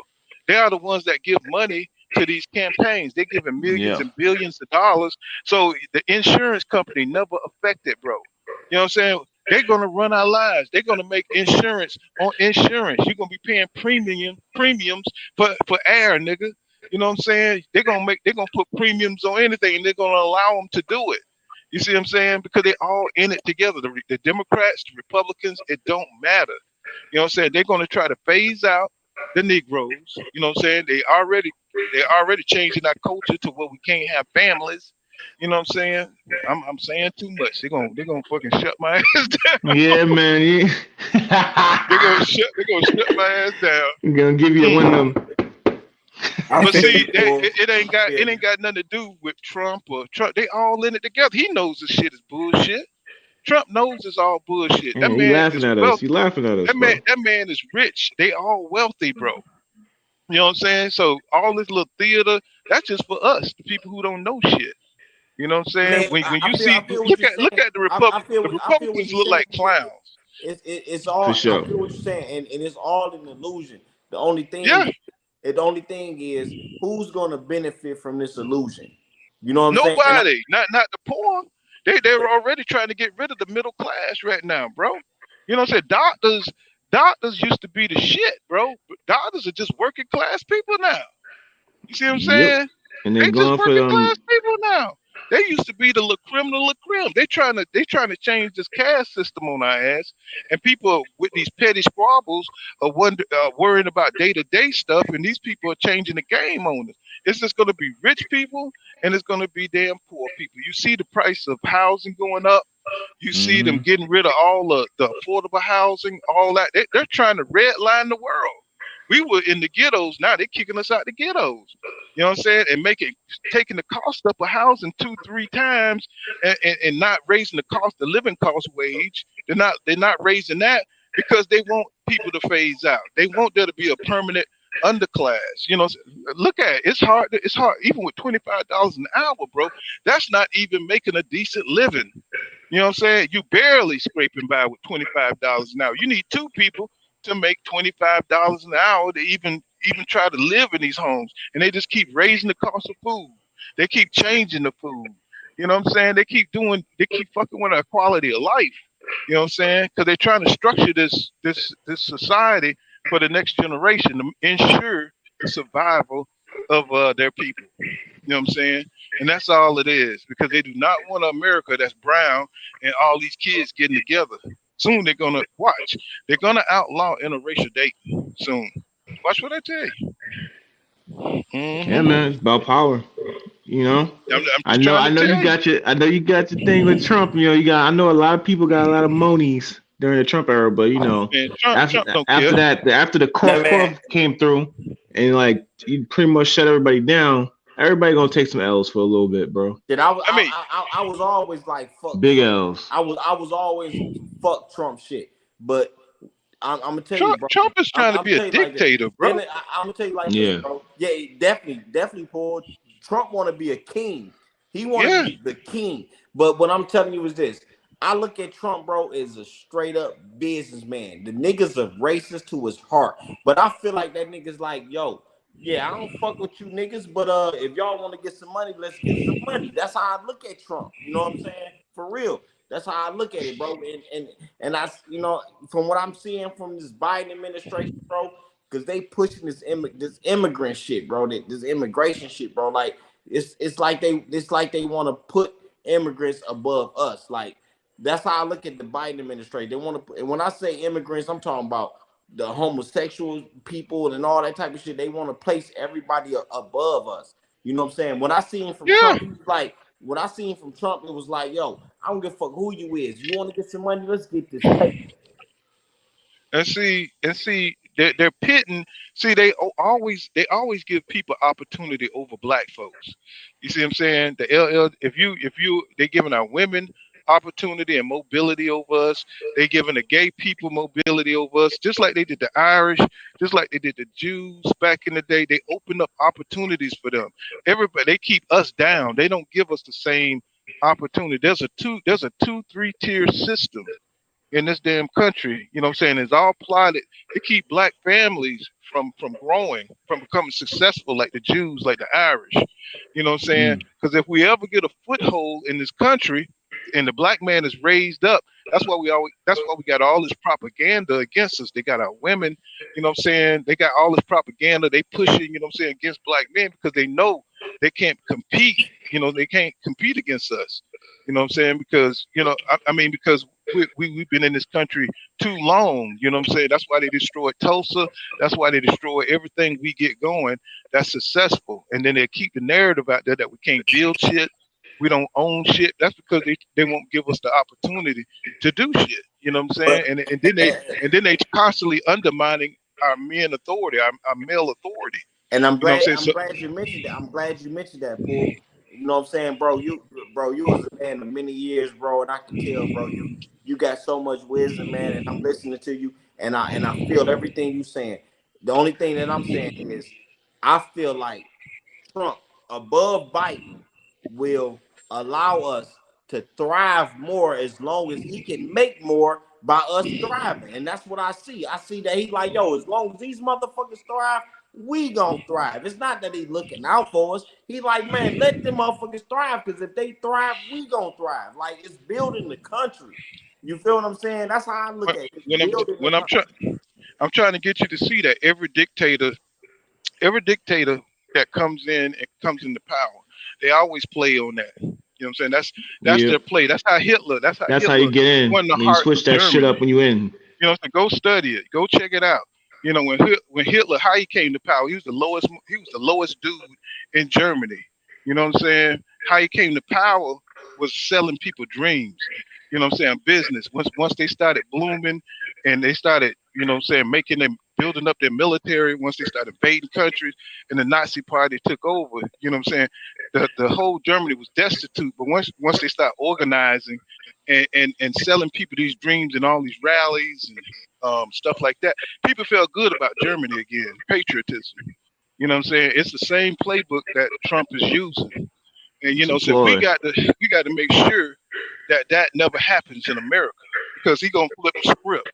Soon as he get in there and maintain power, he's gonna start knocking off everybody that disagree with him, and they're gonna flip the script on you. And now all of a sudden, But WS, that's what I see Biden doing right now, though. Paul. yeah, That's he the what I see same. Biden doing. Didn't I tell you That's they the we just same? went through this. Didn't I we just tell you they they the use same? different people for different roles. See, Hmm. when you need to talk that talk, you get a Trump. When you need to start putting the hammer down, you get one of these old crusty dudes, so he See, can talk and they nice and to they you pit while and they he pit us hammering you against down. each other, because they make a villain here and they make the saint over here, but they all brothers. They all the same, bro. Exactly. You know what I'm saying? They all the same. They playing us against each other. The wealthy always downplay. I mean, the wealth always joined together to keep the poor down, to keep us divided, to keep us arguing, to keep a perception. You know what I'm saying? That it's all about these little issues. It's really not. It's about it's about their class, the 1%, maintaining their power over all of us. 1% of the people got more money than the bottom 99%. That's ridiculous. You know what I'm saying? That is ridiculous. That's total control right there, man. Right. Biden them, I mean, Nancy Pelosi got $250 million. You know what I'm saying? As a goddamn congresswoman. You know what I'm saying? She don't come from money like that. You know what I'm saying? She got it by making deals with lobbyists and all these companies and stuff in the stock market. Just inside trading and all that shit. You know what I'm saying? So they get to make their money, you know what I'm saying, illegally, but you let us do that shit and we go into jail for 30 years. You know what I'm saying? 40 years, you know what I'm saying? So it's about the rich maintaining the power. And so we can't get caught up into that, bro. We can't get caught up into Yeah, we that. gotta stay focused on what we need to do for our communities. Stay out the way, keep our head down, keep building, and don't give all our secrets away on the internet. I don't want to say I don't want to say I don't want to say revolution, but Yeah, let's keep you it know you low on can't get that. you can't get 10 Yeah, niggas together. You can't get 10 niggas together to think straight, bro. Soon as $10 pop up, and then we at each other's throat. So yeah, they man. know we can't get organized out here. My my That's why. thing my thing is this, man. Like, you know, to Yep. kind of like stay out of the politics. Like, I'm not an advocate of voting for nobody, but I just like to recognize, Yep. you know what I'm saying? Like, I'm not gonna say, I don't want to say the lesser of two evils, but we definitely need to recognize the two evils. We definitely need to recognize the two evils. And I'm not all about voting for who or voting for this one and over this one, because like you said, Paul, they both the same. You know what I'm saying? Yeah, they are. You know what I'm saying? They different sides of the same coin. You know what I'm saying? Mm-hmm. The thing is, though, we definitely need to recognize, you know what I'm saying, which one will be suitable, but not saying, yo, vote for this one over that one. I'm not saying that. I'm just saying, like, who's going to do business? And what we need to do, this is what we need to do. We need to demand who is going to look out for our best interests. We're not talking about nobody else. Who you need to give us some tangible evidence of who's going to look out for our best interests. And if neither one of y'all going to do that, then we're not voting for neither one of y'all. But we still need to recognize who is in our best interest in that sense, because neither one of them is.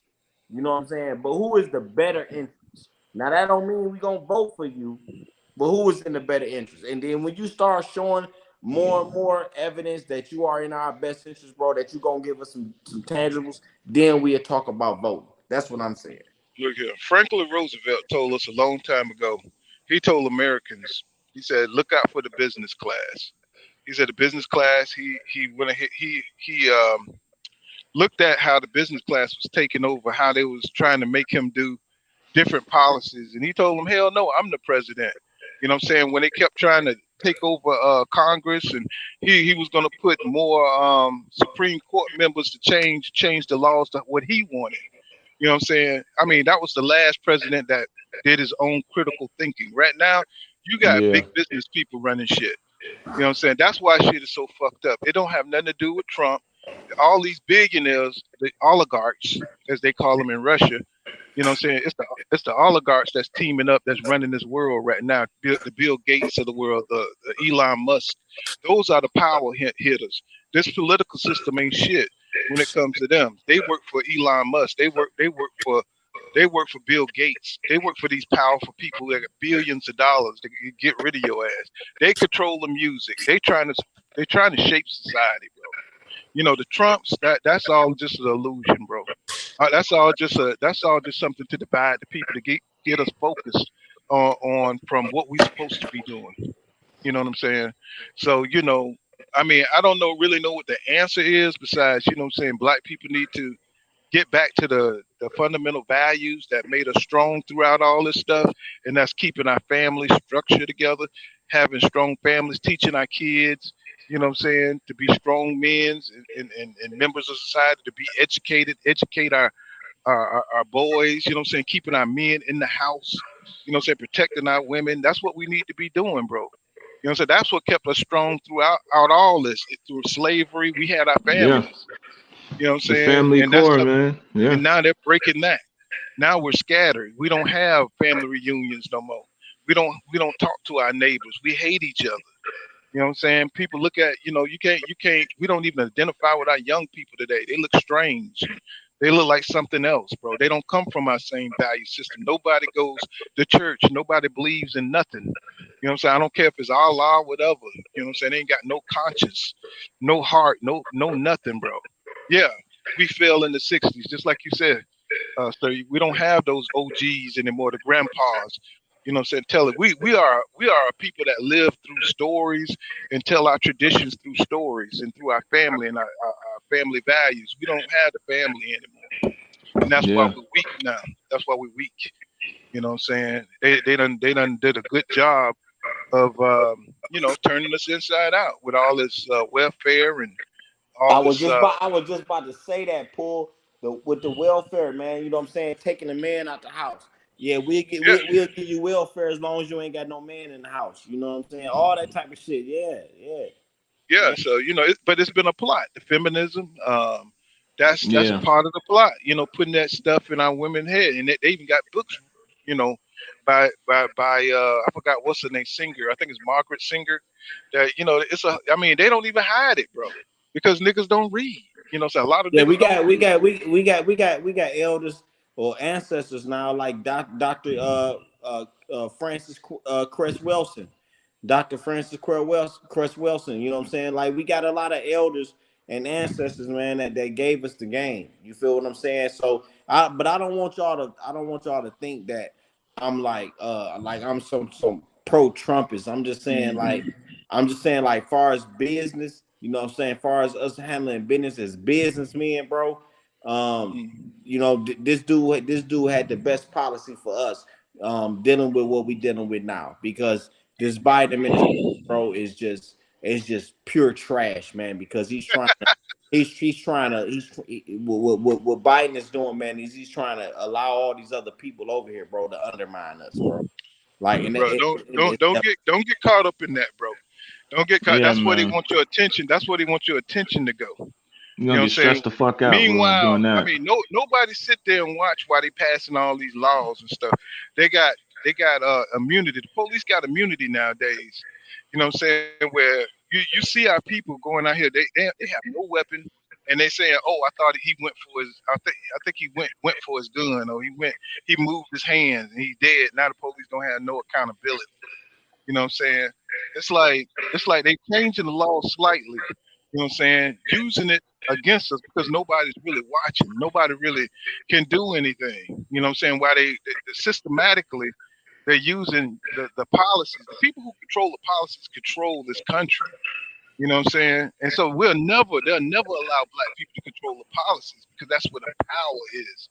The Supreme Court, you know what I'm saying? The police, you know what I'm saying? They control all that, bro. You know what I'm saying? So so whoever control the policies, they control the environment. You know what I'm saying? So you know what I'm saying, until we can get that kind of power going, we can't even get our damn family structure going, bro. And like he was saying. What up, Dub? Man, what up, Dub? Right What's side, going on? Respectfully. Y'all know what it is, man. I like I said, y'all ain't gonna like my opinion on this shit. It is what it is, though. I believe that was my brother Master Khalid. What he was just talking, he talking facts, bro. These are facts that this brother is talking about. The Biden administration ain't worth a motherfucker. You know what I'm saying?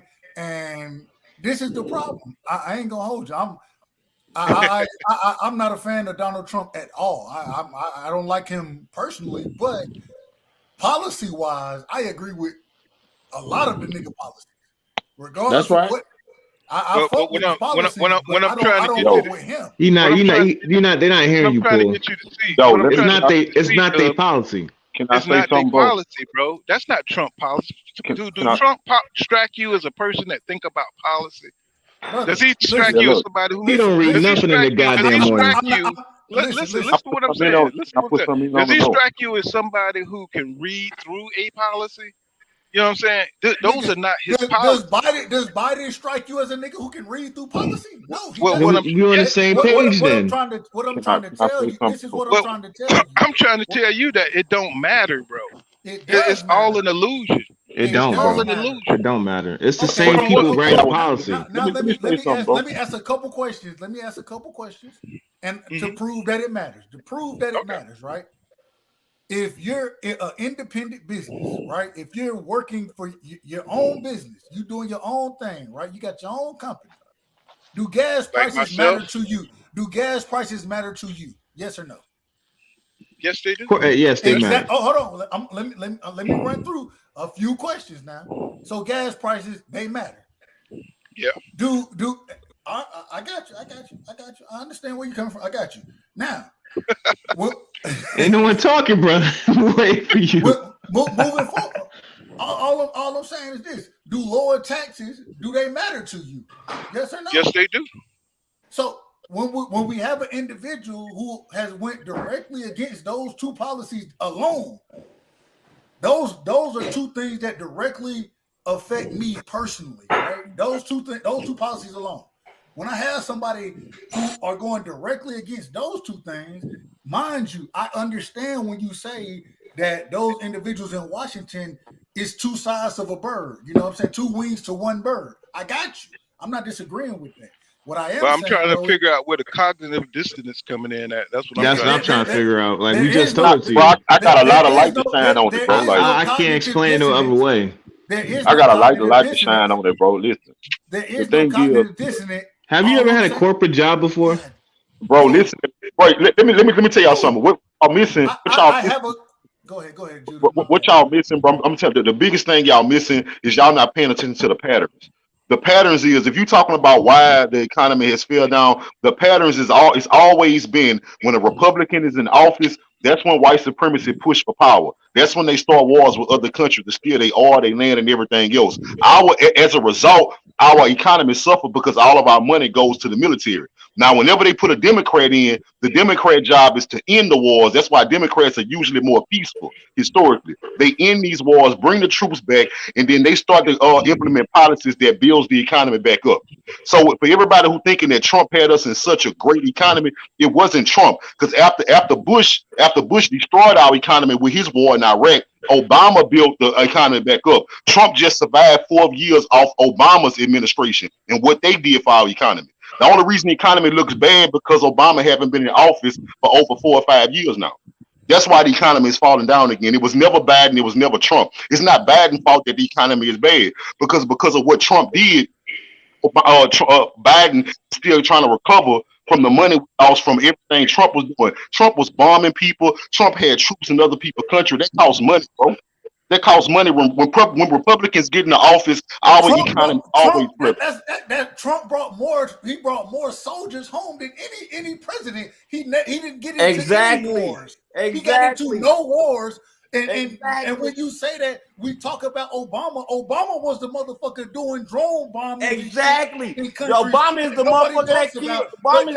Y'all cap for that nigga. Obama killed Osama. Man, I'm just saying, bro. All I'm saying, bro, we was not at war. We was not at war. Yeah, Obama sent drones. Obama sent drones, but we wasn't at war, brother. He was sending troops to Syria, to Liberia. I mean, to Libya. Excuse me. He was when he was in office. Gaddafi was the motherfucker who got took out. And Obama killed Gaddafi. Was in office, and the reason they took Gaddafi out is because the nigga was trying to make Africans trade on a gold system versus trying to trade with. Talk to him, nigga. I don't understand. Bro, y'all don't realize, bro. It don't matter what president is in office, bro. The same plan is gonna be implemented, bro. The same plan is gonna be implemented. The same plan gonna be implemented no matter what president is there. No, that's the reason these niggas hated Trump so much is because he wouldn't implement that shit. He wasn't. I'm gonna give y'all a small example y'all can understand. Hold on, Judah. They had a plan. Hillary Clinton was supposed to be in office, and she was supposed to finish the shit that started that Obama started. The problem was she motherfucking lost, and then when Trump came, he just looked. Why do you? God damn, let me give me a second, bro. This is it. Y'all gonna cook, bro. And once again, I don't even fuck with Trump, but I do fuck with policy. There's a difference between. So let me ask this. I'm gonna just ask one question. When the brother went and did what he did as far as goddamn the zones for the black community, you know what I'm saying? Allowing them to invest into black businesses, right? Giving them more opportunities there. Opportunity zones is what he called them. When he did that, why niggas are literally going and buying, investing into those opportunity zones, which were in black communities. Nobody ain't ever speak on that shit. Nobody. Who else did that? Who else funded HBCUs the way Trump did? Nobody did that shit. He did that right before the election came up to the black vote, bro. Like stop letting people play you for a fool. He didn't get the black vote. He didn't get it. And he didn't because nobody bought that shit. How you gonna ask for the black vote after Trump was on record telling black people that we need to go back to Africa? He on record for saying that. Then he on record. No, let me finish, bro. Just like he is on record for on his own Twitter account, he posted a crowd of white people chanting white power. That's why they stripped his shit. Look, that's why they kicked him off. Man, this is a psyop. Y'all too emotionally invested in this, man. Y'all too. Hold on. Trump is also real quick. Trump is also on record saying to black people. This is how blunt that nigga was. He was also on record saying to black people, "Listen, man, ain't nobody doing shit for y'all. Y'all, what else? What other choice you got but to fuck with me? Because I'm gonna do this. We about to get into business." And I'm gonna tell you like this: when Trump got elected, bro, motherfucking niggas was in business, bro. Period. Let me just say this. Everybody Hold was. That's how y'all been brainwashed. Hold on. Let me say this. Let me say this, y'all.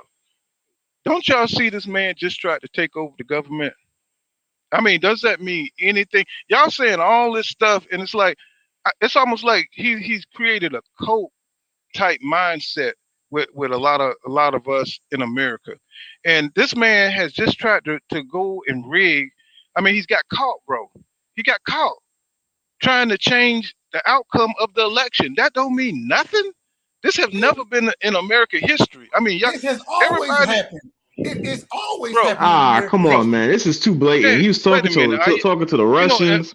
I mean, he giving away information. Jim Jones code or something. This man has dude is a problem. I mean, this man has like broken every goddamn law. You know what I'm saying? That a president could break, you know what I'm saying, taking secret documents, talking to Russians, you know what I'm saying? I believe that Biden got documents at his crib. What are we talking about? Bro, it don't matter. Why you keep bringing up Biden? Because I just told you. You just said this man was we talking about a dude that started a coup. He started none of these presidents care about black people, bro. Understand it. None of them do. Biden don't care about black people, and Trump don't either. He's just trying to get power, bro. The difference is niggas. There's one person who's straight about this shit, and there's another who gonna tell you. This nigga don't lie. This nigga done lied about everything. He's not straight about a goddamn thing. This man has lied about everything in life. What do you mean? I mean, I'm trying to figure out like you. It's crazy back in the day when Jesse Jackson, when all these niggas was fucking with Trump. But why are you bringing that up? It's not about whataboutism, bro.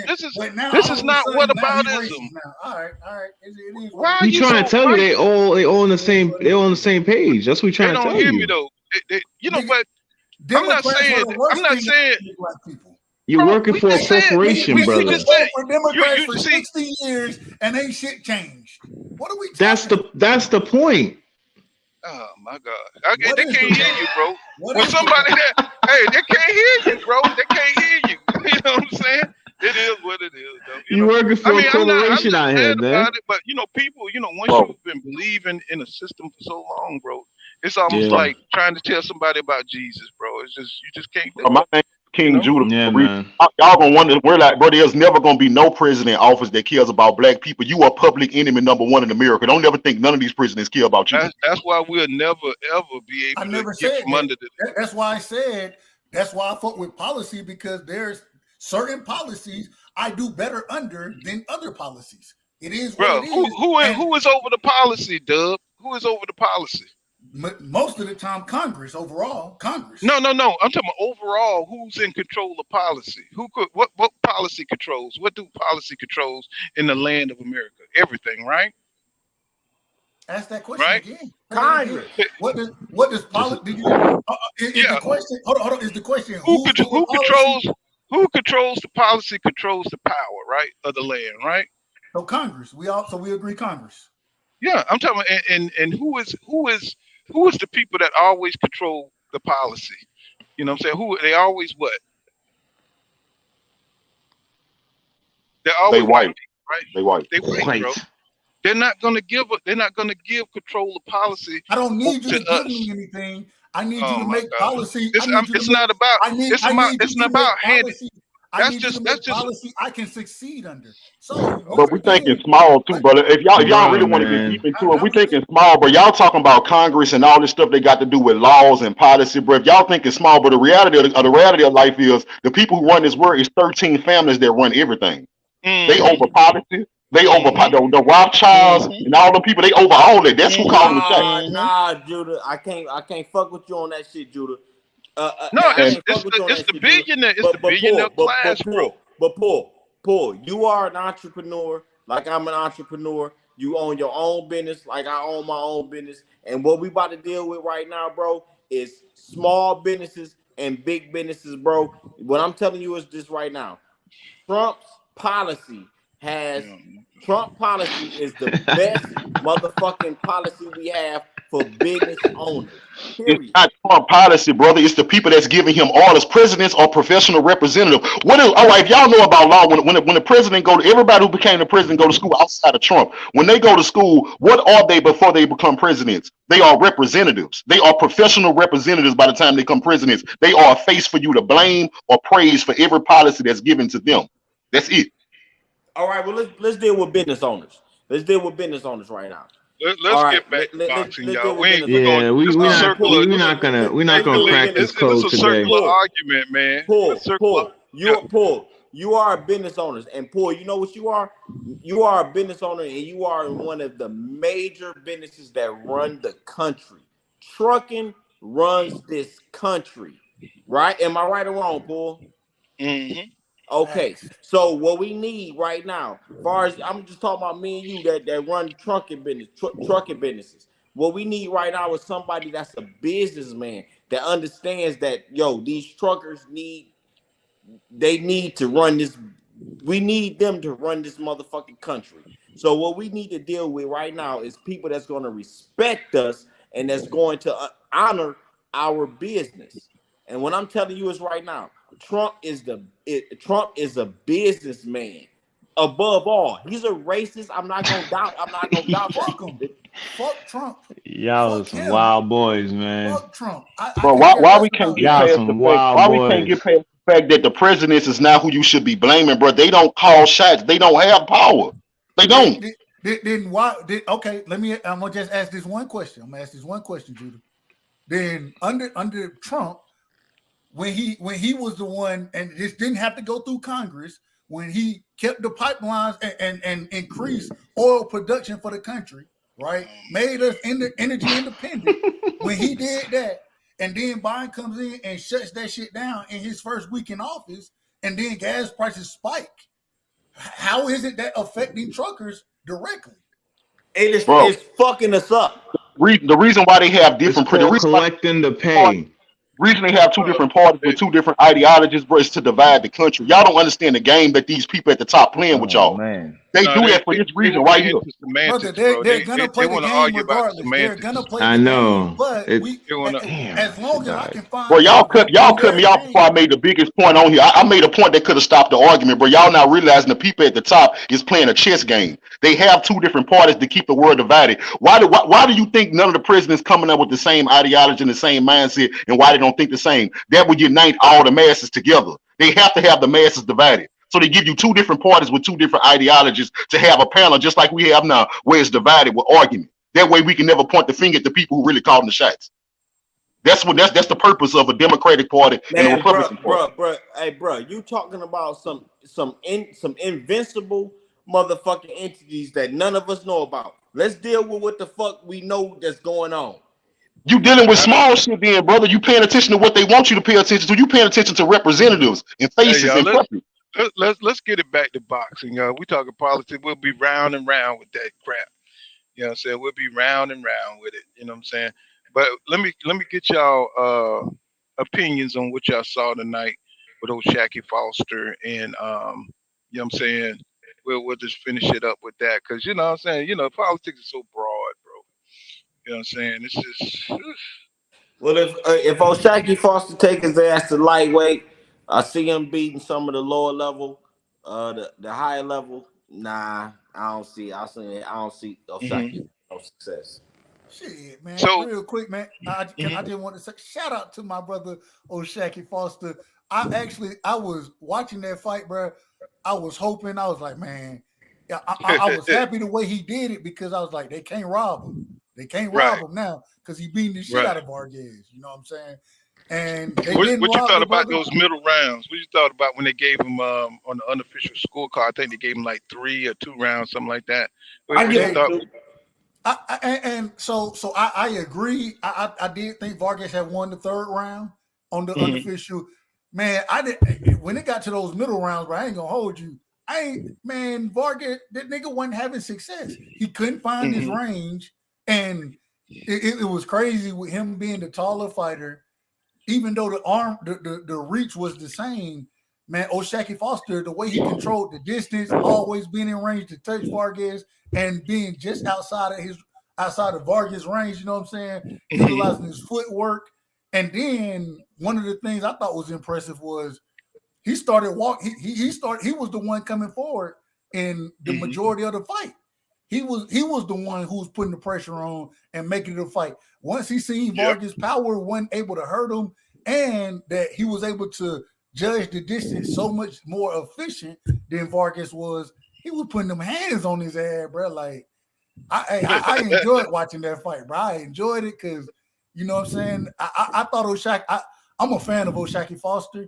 You know what I'm saying, and especially hearing somebody like I got a lot of love for Shakur, and Shakur was like, "Hey, in the division, that's really the next dude up." You feel me? Shakur said that, and so I think Oshaquie. What did you think about his what did you think about his punch selection, Dub? I thought you know what I'm saying. I thought he needed more. You know what I'm saying. He needed to create more than just a jab. You know what I'm saying, a straight right. You know what I'm saying. What do you thought about that? I thought he was being a little too cautious. I did think later in the fight he got comfortable and he started trying to, he started letting his hands go a little more. But man, I wanted to see a little more body work from him. But at the end of the day, I couldn't be mad because man, when you got, even though the reach is the same, when you got somebody who's 6 or 5'10" versus a 5'6" fighter, you know what I'm saying? That height difference does create an advantage, in my opinion, for Vargas, but he nullified that advantage, and man, he was able to put his shit together in the later rounds like he needed to. I agree with you, Doug. I agree 100% with you. I enjoyed it, man. I enjoyed it. What you thought, King? What you thought about it, King Judah? Well, yeah, man. You know, like I said, it was like I said when I came in, I told y'all, I asked everybody what their prediction was. I knew Oshaquie Foster was gonna take. Ray Vargas didn't impress last fight. Now, Ben said he get hit a lot. He don't have the greatest defense. When you dealing with somebody like Oshaquie Foster, who's a sharpshooter, very accurate with a good jab, I know he gonna outpunch you. So at that point, I knew that Vargas' only chance was to get a KO to knock him out. And in the last fight I saw him, I know he got decent power, but he's not somebody who's just this one-shot KO guy. So I always did give the edge to Oshaquie Foster, and that fight went exactly like I thought it would. The only thing I had a problem with was those 2 rounds they gave to Vargas that I know that we all saw that he lost. And Khalid, did we go to you first, Khalid? Yeah. I thought that one of those unofficial knockdowns was an actual knockdown. I thought that he should have had a 10-8 round. I feel like he was pressing the action real good, and then at spurts you're seeing Vargas trying to press the action, but it didn't work. He won this fight hands down. I would say out of 12, I would say he won 10 or 12 rounds. And the thing, go ahead, Paul. I was gonna say, I think a big thing we missing that I was surprised by was Ray Vargas didn't look like he was acclimated to 130 at all. I mean, he looked like he looked like a guy that needed a couple of fights at 130. He was weak. It wasn't no power on his punches. You know what I'm saying? I think once Oshaquie realized that this dude, his power wasn't there, his conditioning wasn't there, that, you know what I'm saying, he got comfortable, you know what I'm saying? And he almost lost focus, you know what I'm saying, because he couldn't believe that it was this easy. His speed, his accurate jab, you know what I'm saying, he was head hunting too much. Now, you know what I'm saying, I'm criticizing Ofasa, even though he won the fight, I think convincingly. Got to invest in that body. Got to invest in the body. And you got to go to the body, bro. I think he got a little predictable in the fight, and that kept Vargas in there because he was using the same punches over and over, even though Vargas couldn't do too much about it because he just didn't have the talent. He didn't have the defense. He didn't have the legs because the dude was too big for him. Every time Foster hit him, looked like his legs was weak, looked like it was hurting him. You know what I'm saying? And that's because he wasn't a real 130 pounder, and it showed. You know what I'm saying? Every time he leaned on him. Go ahead. I was gonna say, in my opinion, bro, I don't know how Vargas can make that weight, bro. How the hell you 5'10" making 130 pounds, bro? Same thing, and this goes back to the Navarrete fight. last week. I don't know how Navarrete is as big as he is at the weight that he's at. You know what I'm saying? And what it seemed like is these niggas, they squeezing down so much. Even Devin, you know what I'm saying? You know I'm a Devin fan, but I think the nigga need to move up. Niggas trying to squeeze down right now. Can I ask Dub a question? Hey, Dub. Yes, sir. Can I ask you a question? What the fuck is going on with this Tank and Ryan shit, bro? I haven't been in the mix that much, bro. What the fuck is going on, man? Like, is this shit gonna happen? Yeah, I mean, Steven Espinosa came out and said that it was gonna happen. So, you know what I'm saying? I can't always trust Steven Espinosa. He be capping sometimes too respectfully to Steven. But I will say from everything I've heard, Tank he said fuck the rematch clause. You know what I'm saying? Fuck it, let's fight. And so if that's the case, you know what I'm saying? Hopefully, the shit will be signed. I mean, Ryan, he'll push Oscar to sign the shit. But I ain't gonna hold you, bro. Even though I've heard that the shit's supposed to be signed and that it's supposed to be announced pretty soon, I've even heard after the Super Bowl the shit's supposed to be announced. My problem is if when Oscar has his finger or his hand in the pot, shit, you never know what might happen. And I'm still skeptical that fight happen. I don't believe it's gonna happen. And then my next question is for you, Paul. My next question is for Paul. What's up with this Spence Thurman shit, bro? Is this shit happening? What's going on? I believe it is because Spence, you know, the rumor is that he's decided to go head up and move on up to 154. And if you're gonna move up to 154, one of the biggest fights, you know what I'm saying, at 154, if he'll meet Keith Thurman at 154, so he don't have to come all the way down to 147, is a Keith Thurman Errol Spence Jr. fight, and that makes sense for him to get acclimated at that weight. I think it's going to happen. I think they're talking about May, from what I hear. It's going to happen sometime in May, and then you know Errol Spence Jr. is going to be up at 154 at that point on, and then I've been hearing rumors about Errol Spence Jr. Might be fighting Jamel Charlo. So, you know what I'm saying? We got to see because Jamel Charlo is still talking about staying at 154. So that's going to be a conflict of interest of those two right there because you know Errol Spence Jr. already said that he would fight Jamel Charlo. And I think Jamel Charlo is trying to, you know, get his head around, you know what I'm saying, possibly fighting Errol Spence Jr. And that would be a good way for Errol to fight for undisputed, I believe. Unless, you know what I'm saying, he got a mandatory or he has to fight one of his mandatories in one of these dudes. He got a lot of mandatories. I don't know how Errol could fit in there or how that could happen, but he got this Keith Thurman fight. Charlo got his hand hurt right now. I don't know how all this shit is going to shake out, man.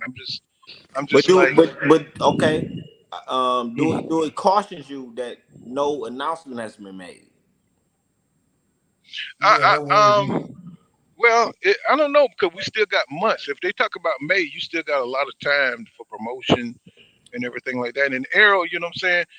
You know, I don't think Terrence Crawford is going to come around. He can spin the block 2-3 times.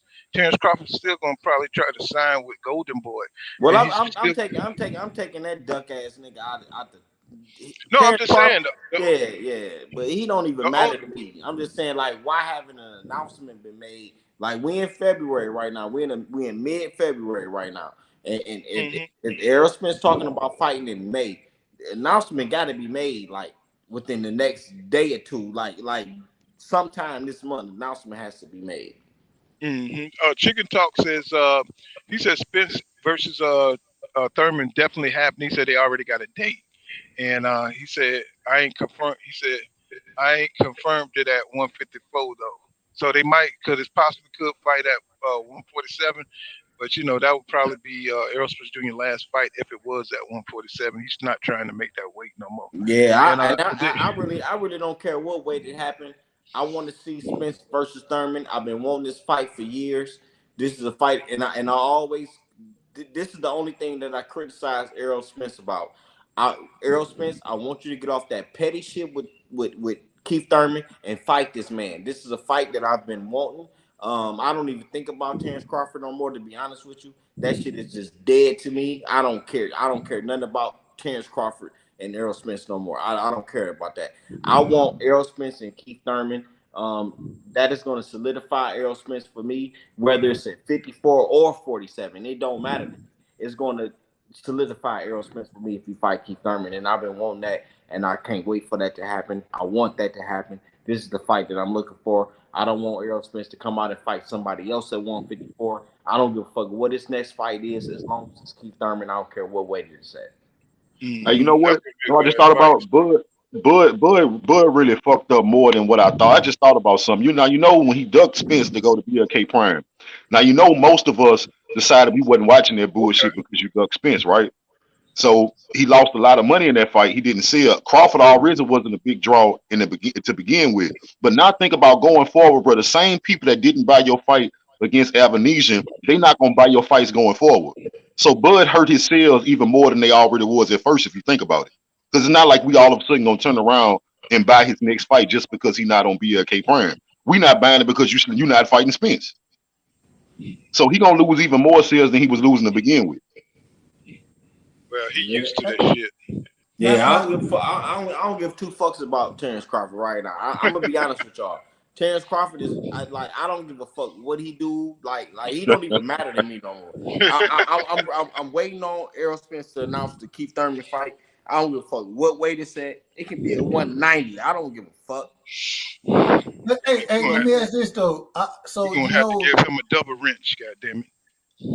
We've seen now that it seems like Thurman, he also has been moved up to the number one position in the WBO, which makes him buzz mandatory as well. Man, Keith Thurman. Keith Thurman, he's been. I thought he was number 2. I think Chicken Talk just said number 2, but you said number 1. Okay. I thought he took over the number 1 position in the WBO. I could be wrong about that. I heard y'all talking about Spence possibly fighting Charlo. So y'all think that if Tony win this fight against Duke, y'all think Spence dump him to fight Charlo? Man, Charlo ain't gonna fight him, bro. Charlo ain't fighting him. Shit, I don't know. Man, you say Charlo ain't fighting Spence? I don't think Charlo want that. Charlo move up to he should go on and move up to 60, bro. I think he'll move up to 60 before he fights Spence. No, I'm just saying. Do y'all think he can jump Spence? Jump Tony though? Go ahead. Because Tony said he want that fight. So wouldn't Tony be his mandatory after he beat Zoo? Man, Charlo got a bunch of mandatories, bro. He got, I mean, for the WBO, he got Tim Zoo. He got, or he gonna have Tony Harrison if he beat him. Then he got some other foreign dudes in the IBF, and who's the WBC right now? Well, he got them all. Shit, who is the WBC? Oh, that's Fundora, right? Fundora with the WBC. Shit, he got all kind of mandatory. Then he got a couple of foreign dudes. Man, it's gonna be interesting. Hey, real quick, man. So Virgil Ortiz is number 1. That's facts. He is number 1 for Bud, but we know Virgil is going to be fighting Stanley Onis, and so Keith Thurman is number 2 for Bud. Now Keith Thurman is number 1 for EJ and the WBC, and then Boots is number 1 for EJ and the IBF. And then you got Keith Thurman or Virgil fighting Stanley Onis in the WBA with Keith Thurman right behind him. So either Keith Thurman, Boots, or goddamn Virgil. EJ and Bud, hey, figure it out, man. Y'all figure out who y'all gonna fight. Hey, Doug. And yes, Paul, and Judah, check this out. This where I'm at right now. Since Earl ain't made no goddamn announcement right now, I'm starting to believe that Errol is about to spin the block on this nigga Terrence Crawford, and he's saving the date for this nigga. I don't want him to do that because Terrence Crawford is full of shit, but this is what it's looking like to me.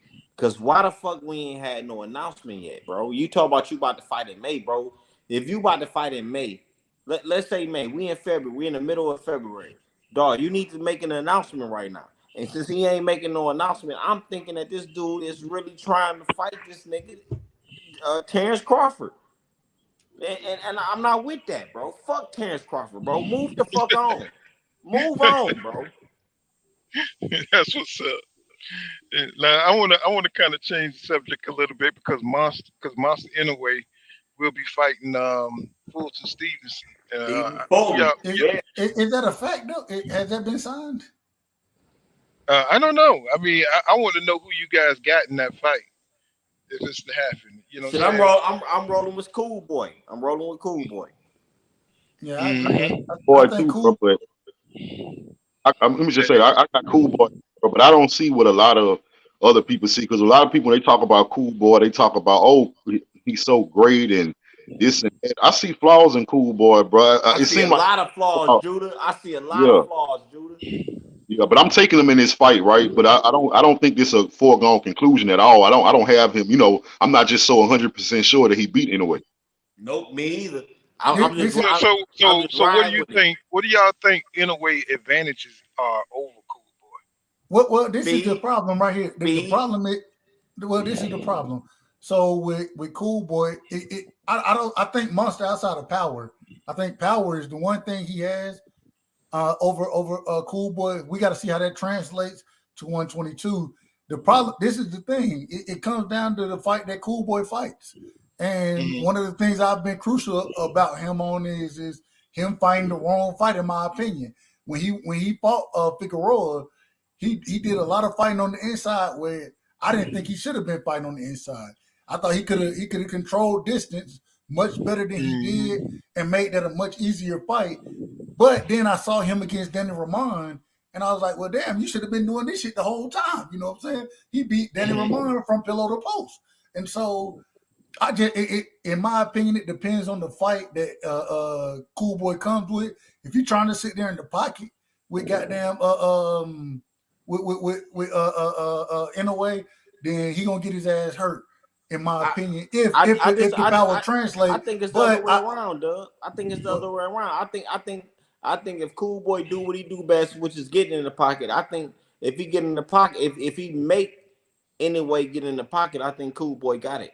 But you got to look at this when we look at fights, and me being a fan of pure boxers, bro. I look at somebody like Stephen Fulton in this fight, bro.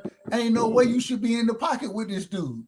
You got the arm reach. I mean, the arm reach that Stephen Fulton has. He has the arm reach, damn near the same arm reach as Errol Spence, bro. And yeah, I'm with 72 you, bro. inches. And because he has that arm reach, you got somebody with like Inouye who has a 65-inch arm reach. No, nigga, fight him from the outside. You know what I'm saying? Use your jab, use your footwork, make it an easy fight. You know what I'm saying? I just want to add something to that too. I'm with you on that, brother. Same. I'm right there with you. He don't need to fight that guy on the inside because Inouye is shorter, if I'm not mistaken, and he got more power, and I think he got better hand speed. I think getting on the inside with Inouye is a mistake. Facts. I agree. Fight. I mean, I just look at his ass from the outside. I look at the way Inouye jump in and jump out, and he's not that kind of pressure fighter that's going to be able to. I don't think he's going to be able to like really hone in on Fulton, because Fulton lateral movement is crazy, bro. And he needs to. I think Inouye needs somebody.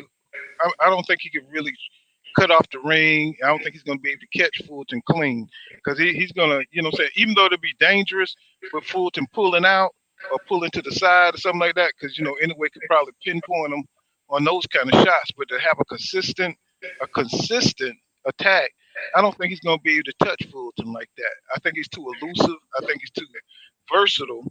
And I just think he's going to confuse Inouye, because, you know what I'm saying, I don't think Inouye got that kind of skill and that kind of ability. And then he's coming up from a lower weight division. So, you know, if Fulton catch him right, you know what I'm saying, we got to see what kind of power Fulton going. I mean, how he look when he get hit by Fulton. Will he get frustrated when he start missing? Because he's going to miss a lot of shots, y'all. And he's, you know, even though he's fast and he's got power, you got to be able to connect that power. You know what I'm saying, to have an effect. Go ahead. I want, and this, I agree with you, Paul. This is the thing that I also question is this is the first time that we've never seen Monster have to cut the ring off. We've never seen it.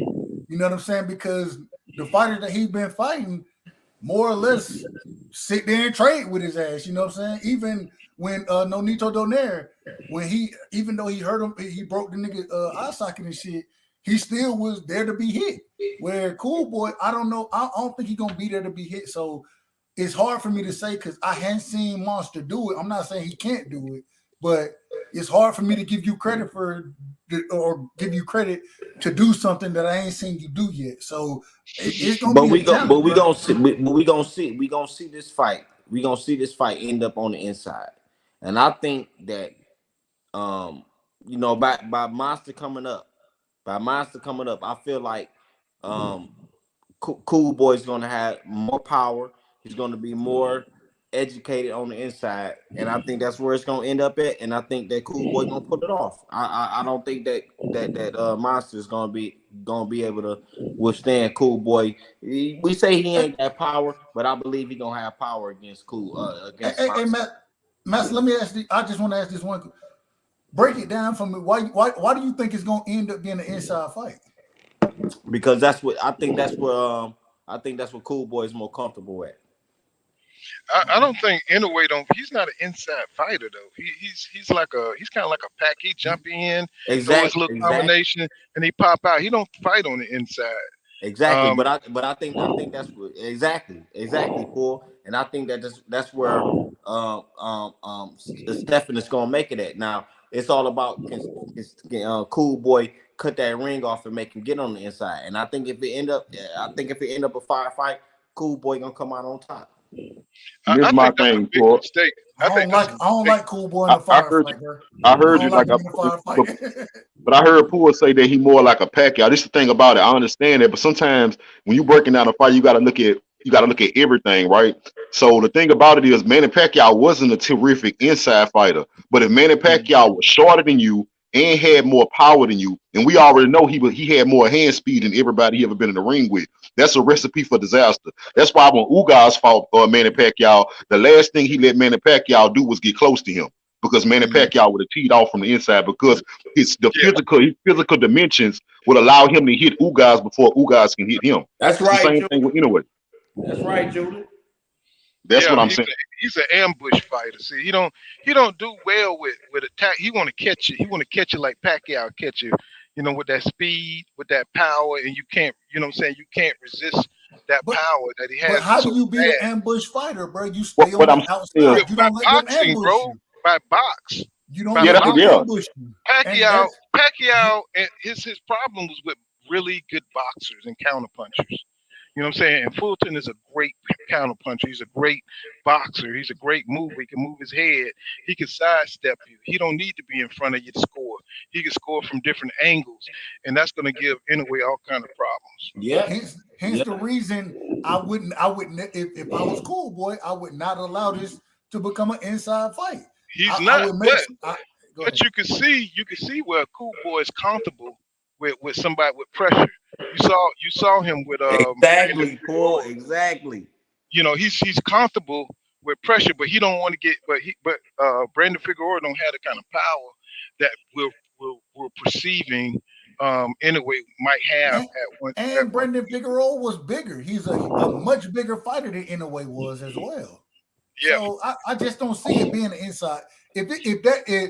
And I could be wrong, but if Cool Boy allows that to become an inside fight, he giving up so many advantages. He giving up too many advantages to do that. But when you watch Cool Boy always give up those advantages. When you watch him, he always give up those advantages, and he make it an inside fight. Like that's what I see. He make it an inside fight, even though he don't have to. He make it an inside fight. Man, go watch him fight Danny Roman again. And I feel like that's the fight he should fight against Inoue. The fight he fought against Danny Roman is the same fight he should fight against Monster Inoue, bro. Yeah, he like to do different styles and different shit, because he's so versatile. And you know what I'm saying? I just think he can make the adjustments, you know what I'm saying? He can fight so many different ways. Hopefully he don't get overconfident and get caught with some shit. But I think Inoue only got one way to win or two ways to win with his style. And I think Fulton got like 8 ways to win with his style, and I think he's just a more versatile boxer, and I think he's going to be able to confuse anyway. I think this is the most highly skilled boxer he ever fought, and I think he's going to outclass in a way. Tell you the truth, you know what I'm saying? I think he's really going to outclass in a way. Damn, you got silent like that. Goddamn, I dropped the mic on that shit. No, the only way he outclasses him though, he in my opinion, this is just my opinion, he's not gonna outclass him fighting on the inside. He's gonna outclass him by using his jab, boxing, you know what I'm saying, maintaining distance, maintaining range, and letting his hands go. The size and the wingspan or the reach is just, if he don't utilize that, then and once again, it's one of the reasons that I have questioned Cool Boy is because he give his advantages up at times that I don't think he should, and so. But don't be surprised if Cool Boy knock him down too with all that jumping in and get timed and shit. Don't be surprised, you know what I'm saying? Because all that jumping in shit against a really good counterpuncher. You know what I'm saying? Just like Pacquiao hit the dirt. You know what I'm saying? Don't be surprised. I want to see what the writers have to say after that shit. You know what I'm saying? It was a flash knockdown. And he tripped on his. He barely got away. He barely got away with his life in the fight. That flash knockdown is still a 10-8. That's what they're gonna tell us. They go. No. They ain't gonna even count it as a loss. They're gonna do like Lomachenko and shit. That motherfucker's still undefeated. Goddamn it. And, you know what I'm saying? And that shit in Japan, bro. That shit is in Japan. So. Oh my god. Yeah, man. God. You know them respectfully to the Japanese, but them cars be a little skewed over there sometimes. And that's another thing, Doug. He is going to listen. By being in Japan, he's going. This is my opinion, bro. By being in Japan, he's going to have to get on the inside and fuck this boy up for real. And from what I seen from Cool Boy, man, with that Brandon Figueroa fight, bro, like, and Brandon Figueroa was having success, but they was on the inside. They was knuckling up. They was in the phone booth, and Cool Boy, he outshined him in that. You know what I'm saying? And I feel like that's what he gonna end up doing. Not like it ain't gonna start like that, but he gonna end up doing that, bro. And I think that's what he need to do, man. But it was more to his advantage against Figueroa because Figueroa was a taller fighter. You know what I'm saying? Similar reach. You know what I'm saying? So fighting on and Figueroa, he fights on the inside more than anything anyway. So it was more to Cool Boy advantage to some degree to do that in that situation. But it's gonna boil down to this dude coming up in weight. You know what I'm saying? Like we see Cool Boy ain't got the best power, but how is his power gonna be against Monster? But the man with the man being 5'6", 5'7", the man got a 72-inch arm reach, whereas Monster, you know what I'm saying? Monster is 5'4", 5'5", with a 65-inch arm reach. Ain't no way I'm gonna fight this dude on the inside. I'm not gonna do it. I'm gonna use my range and my reach first and foremost to control the fight. Accumulate like the brother. There it is. Accumulate. Hey, me and Doug, we had the same type of eye for boxing. I'm the same way, bro. Like there's no way I'm ever gonna be taller than you, bro. I changed my strategy based off who I'm fighting. If you taller than me, I'm gonna try to get close to you. If I'm taller than you, I'm keeping your ass at a distance. I'm keeping you at the end of that stick, bro. Like, it is what it is. Yeah. And for you to break distance, you're gonna have to take some shit to break distance, bro. You're gonna have to take some shit from me to break that distance. All I'm saying is if Fulton get in there and he's about to knock out Inoue, don't be surprised if Godzilla don't come in there and fuck everything up. Godzilla.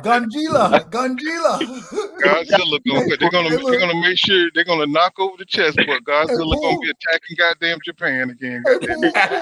Y'all, I heard say them scorecards. Y'all saw that them Japanese not shy. When Florida, they brought them some flowers and threw them bitches on the ground. Yeah, I saw that, man. I saw that. Floyd, you know what Floyd did? Floyd moved the flowers out the way. Said, "Thank you for the $30 million. I appreciate it." Appreciate it. Appreciate it.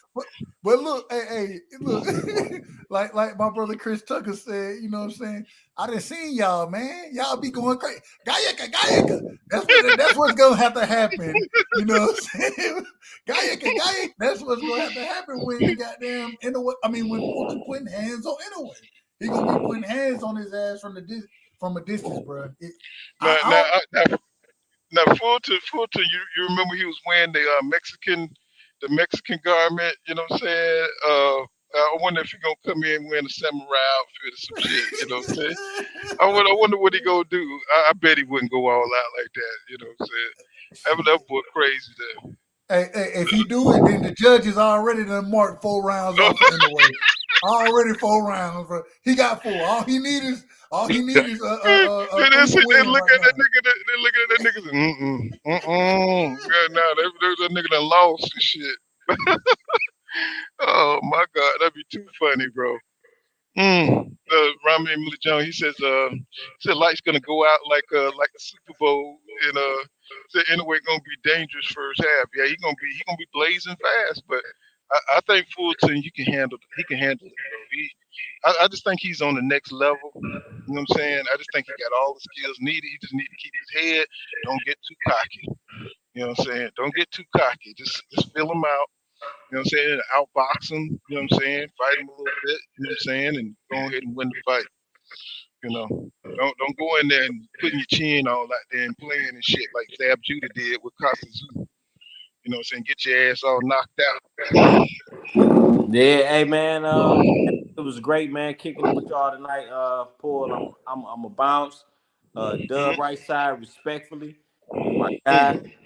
King Judah, man, Shalom. Yeah. And big bro Paul, man, all love, man. I love when you go live, man. I can't wait. I can't wait for your lives, man. But oh man, I'm gonna send you a Terrence Crawford T-shirt, bro. It's in the mail, bro. I'm gonna make sure I get you that damn Terrence Crawford T-shirt. Yeah, I'm gonna set that motherfucker on fire. Hey, peace, man. All love, man. Peace. Much love to you, no doubt, man. Hey, fuck Bud. Hey, you know, I actually had a damn Terrence Crawford T-shirt, bro. Oh, you was a fan at one point? No, I mean, I'm a fan of Bud, boxing. You know what I'm saying? I like Bud. I'm a fan of boxing. You know what I'm saying? If all of them had T-shirts, you know what I'm saying, I would have it. You know what I'm saying? But that just rubbed me the wrong way. It just went against the spirit of boxing. You know, it just messed up the organization of it, the tradition of it. And fight your rivals. You know what I'm saying? Setting up the big fights, growing. You know what I'm saying? A clash of the best in the division, and he fucked all that up, bro. And it just rubbed me the wrong way. You know, so I can't even wear that shirt now, bro. I can't do it. You know, I drove through it. I drove through Omaha today looking for smoke. You know, so I came through there today. I ain't lying. I went to Omaha. Mm-hmm. Oh, yeah, I ain't let them know I pull kind of boxing though. Yeah, hell no. And you know they would have. The Bud Buddies would have came for you, man. They would have came for you. Hey, bro, they would have been right there. Hell yeah, you know what I'm saying? Hey, you pull kind of boxing, come here, man. Come here. Right, but you know what's so crazy, man? And Paul, you know what it is. You know, bro, I'm a fan of Bud, bro. I fought with EJ. I fought with both of them. Man, it's crazy that. Man, I can't even rock like goddamn. I can't even support the nigga Bud no more, bro, because he doing that bull like. That's big, bro. Coming from you, that's big because you're a fair guy. And you man, and Paul, you know what it is. You done heard me say it multiple times how I fought with Bud, but goddamn, bro, like man, that's some bullshit. Bro, what if Bud help? What if Bud help Devin Haney get better? Nah, that don't mean shit. Hey, if you ain't. You can help Devin all you want to, nigga. I'm trying to see you fight, nigga. I want to see you fight the best. And if you ain't fighting the best, bro, I got smoke for you. So I got all the smoke for Bud right now, unfortunately. Yeah, you know, I don't know. Boxing is, you know, if it could get back on its feet if they just start doing what the women do, you know what I'm saying? You know, making the fights and going for each other and making the fights happen. Even Clarissa Shields talking shit. Talk about the women boxing. I forgot how she put it, but basically saying women boxing is basically better than men boxing right now. And I agree with her. You know She what ain't I'm saying? lying. This She is ain't what I wanted to lying. ask y'all. What was Bud teaching Devin Haney when Devin Haney get hit less than Terrence Crawford? What was you teaching him anything and he start from you? Hey, that's a good point. I was just messing with Dub, but yeah, that's a I don't when know. you think about it, that's a damn good point. You know, but Hey man. at the same Hey, time, you know what I'm saying? Shit, them niggas hitting different at 147. It's a different talent level, you know what I'm saying, at 147 than it is at that weight class. You know what I'm man, saying? So look, Devin will be as strong as Bud at 147, right? He'll be as strong as Bud if he was at 47 right now. I hope so. You know what I'm saying? I want to see him go, see how far he can go. You know what I'm saying? Win or lose, I want to see how far. I Hey think man, he tons let of me talent. let me ask Judah, man, what you think about Devin staying at talking about he's staying at 35 for the rest of the year, man? What you think about it? I'm gonna tell you why. I'm gonna tell you two This, things, right? this, I heard your take on it, and I agree with you. Devin, his body is telling him that it's time to move up. I agree, right? The only thing is that Devin, he showed me that he the type of dude that once he make his mind up that he wants something, he go for it, and I support him in it. Like he wanted Lomachenko, so he decided to stay this time to get Loma.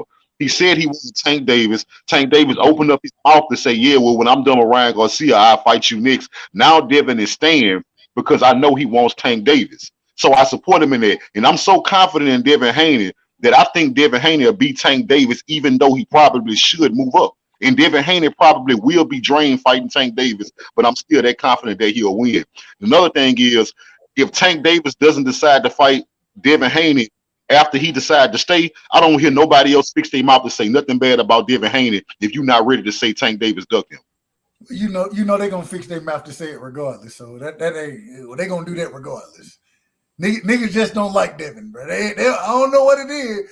It's crazy to me. One of the most dedicated people to the sport of boxing, niggas don't fuck with him because he ain't got the power, quote unquote, that they looking for.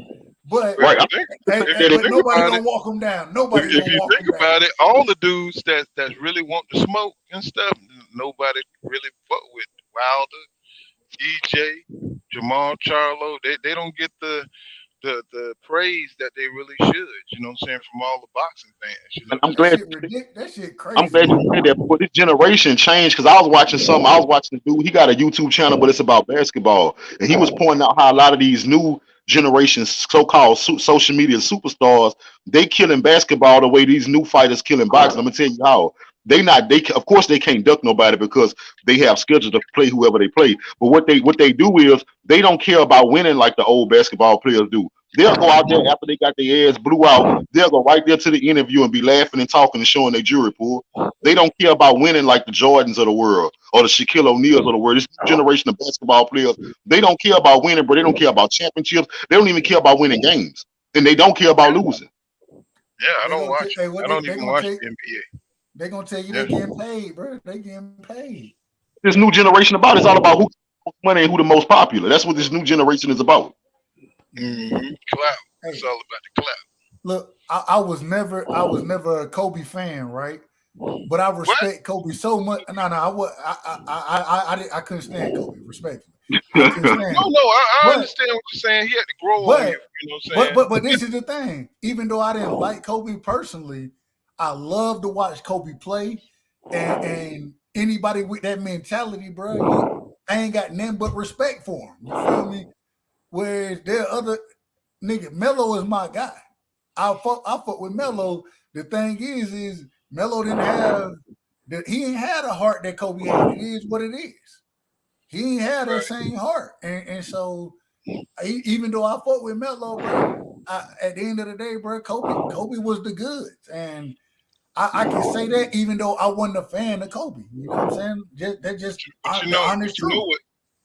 what separated him is that total dedication that Kobe had to the game. You know, say Jordan Yeah. and Kobe had total. They blocked out. They were assholes, bro. They blocked out everything to concentrate on basketball.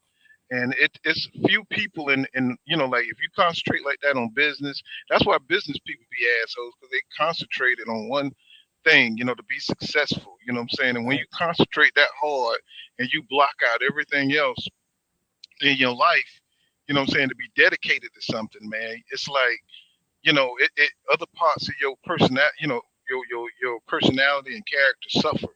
And you know, Jordan was a terrible human being.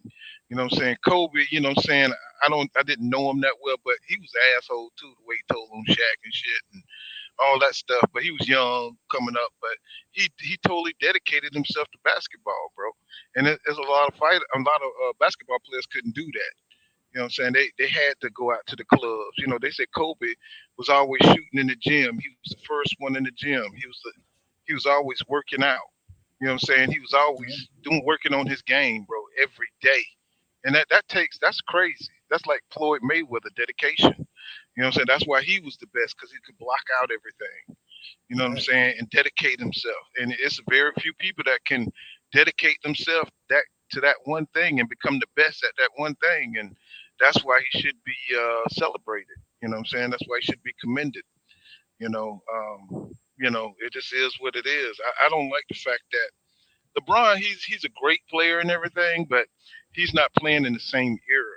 You know what I'm saying? I think he would have been still a star back in those days, but he wouldn't have been as great as he was, because he would have been getting he would have been getting hacked. But they would have fucked LeBron up, bro. They would have fucked his ass up. They would have went up under him, and you know what I'm saying? He came up under a soft era, you know what I'm saying? Even though he played a little bit with those guys, but the game had changed by then. Let LeBron run up against the damn Celtics, the old school Celtics, or the goddamn bad boys, or the bad boy Pistons, bro. They would have beat the shit out of LeBron, bro. They would have beat the dog shit out of his ass. I mean, you see what they did to Jordan, man. They didn't give a fuck about no Jordan, man. I mean, Jordan hated them, boy. I'm talking about that. Them was some good games, bro. Them was some good games, bro. I'm talking about. But we're gonna wrap it up, cause I gotta get up early and stuff. You know, I love cooking with you guys. You know what I'm saying? I'm glad everybody messed with me. I'm a channel Romy, Emily Jones, Don Jenkins, the Gotcha Gamer, you know what I'm saying? Melonius 76, you know what I'm saying? Cash Crypto. I'm talking about all my people, man. My 300, you know what I'm saying? Andre Smith, you know what I'm saying?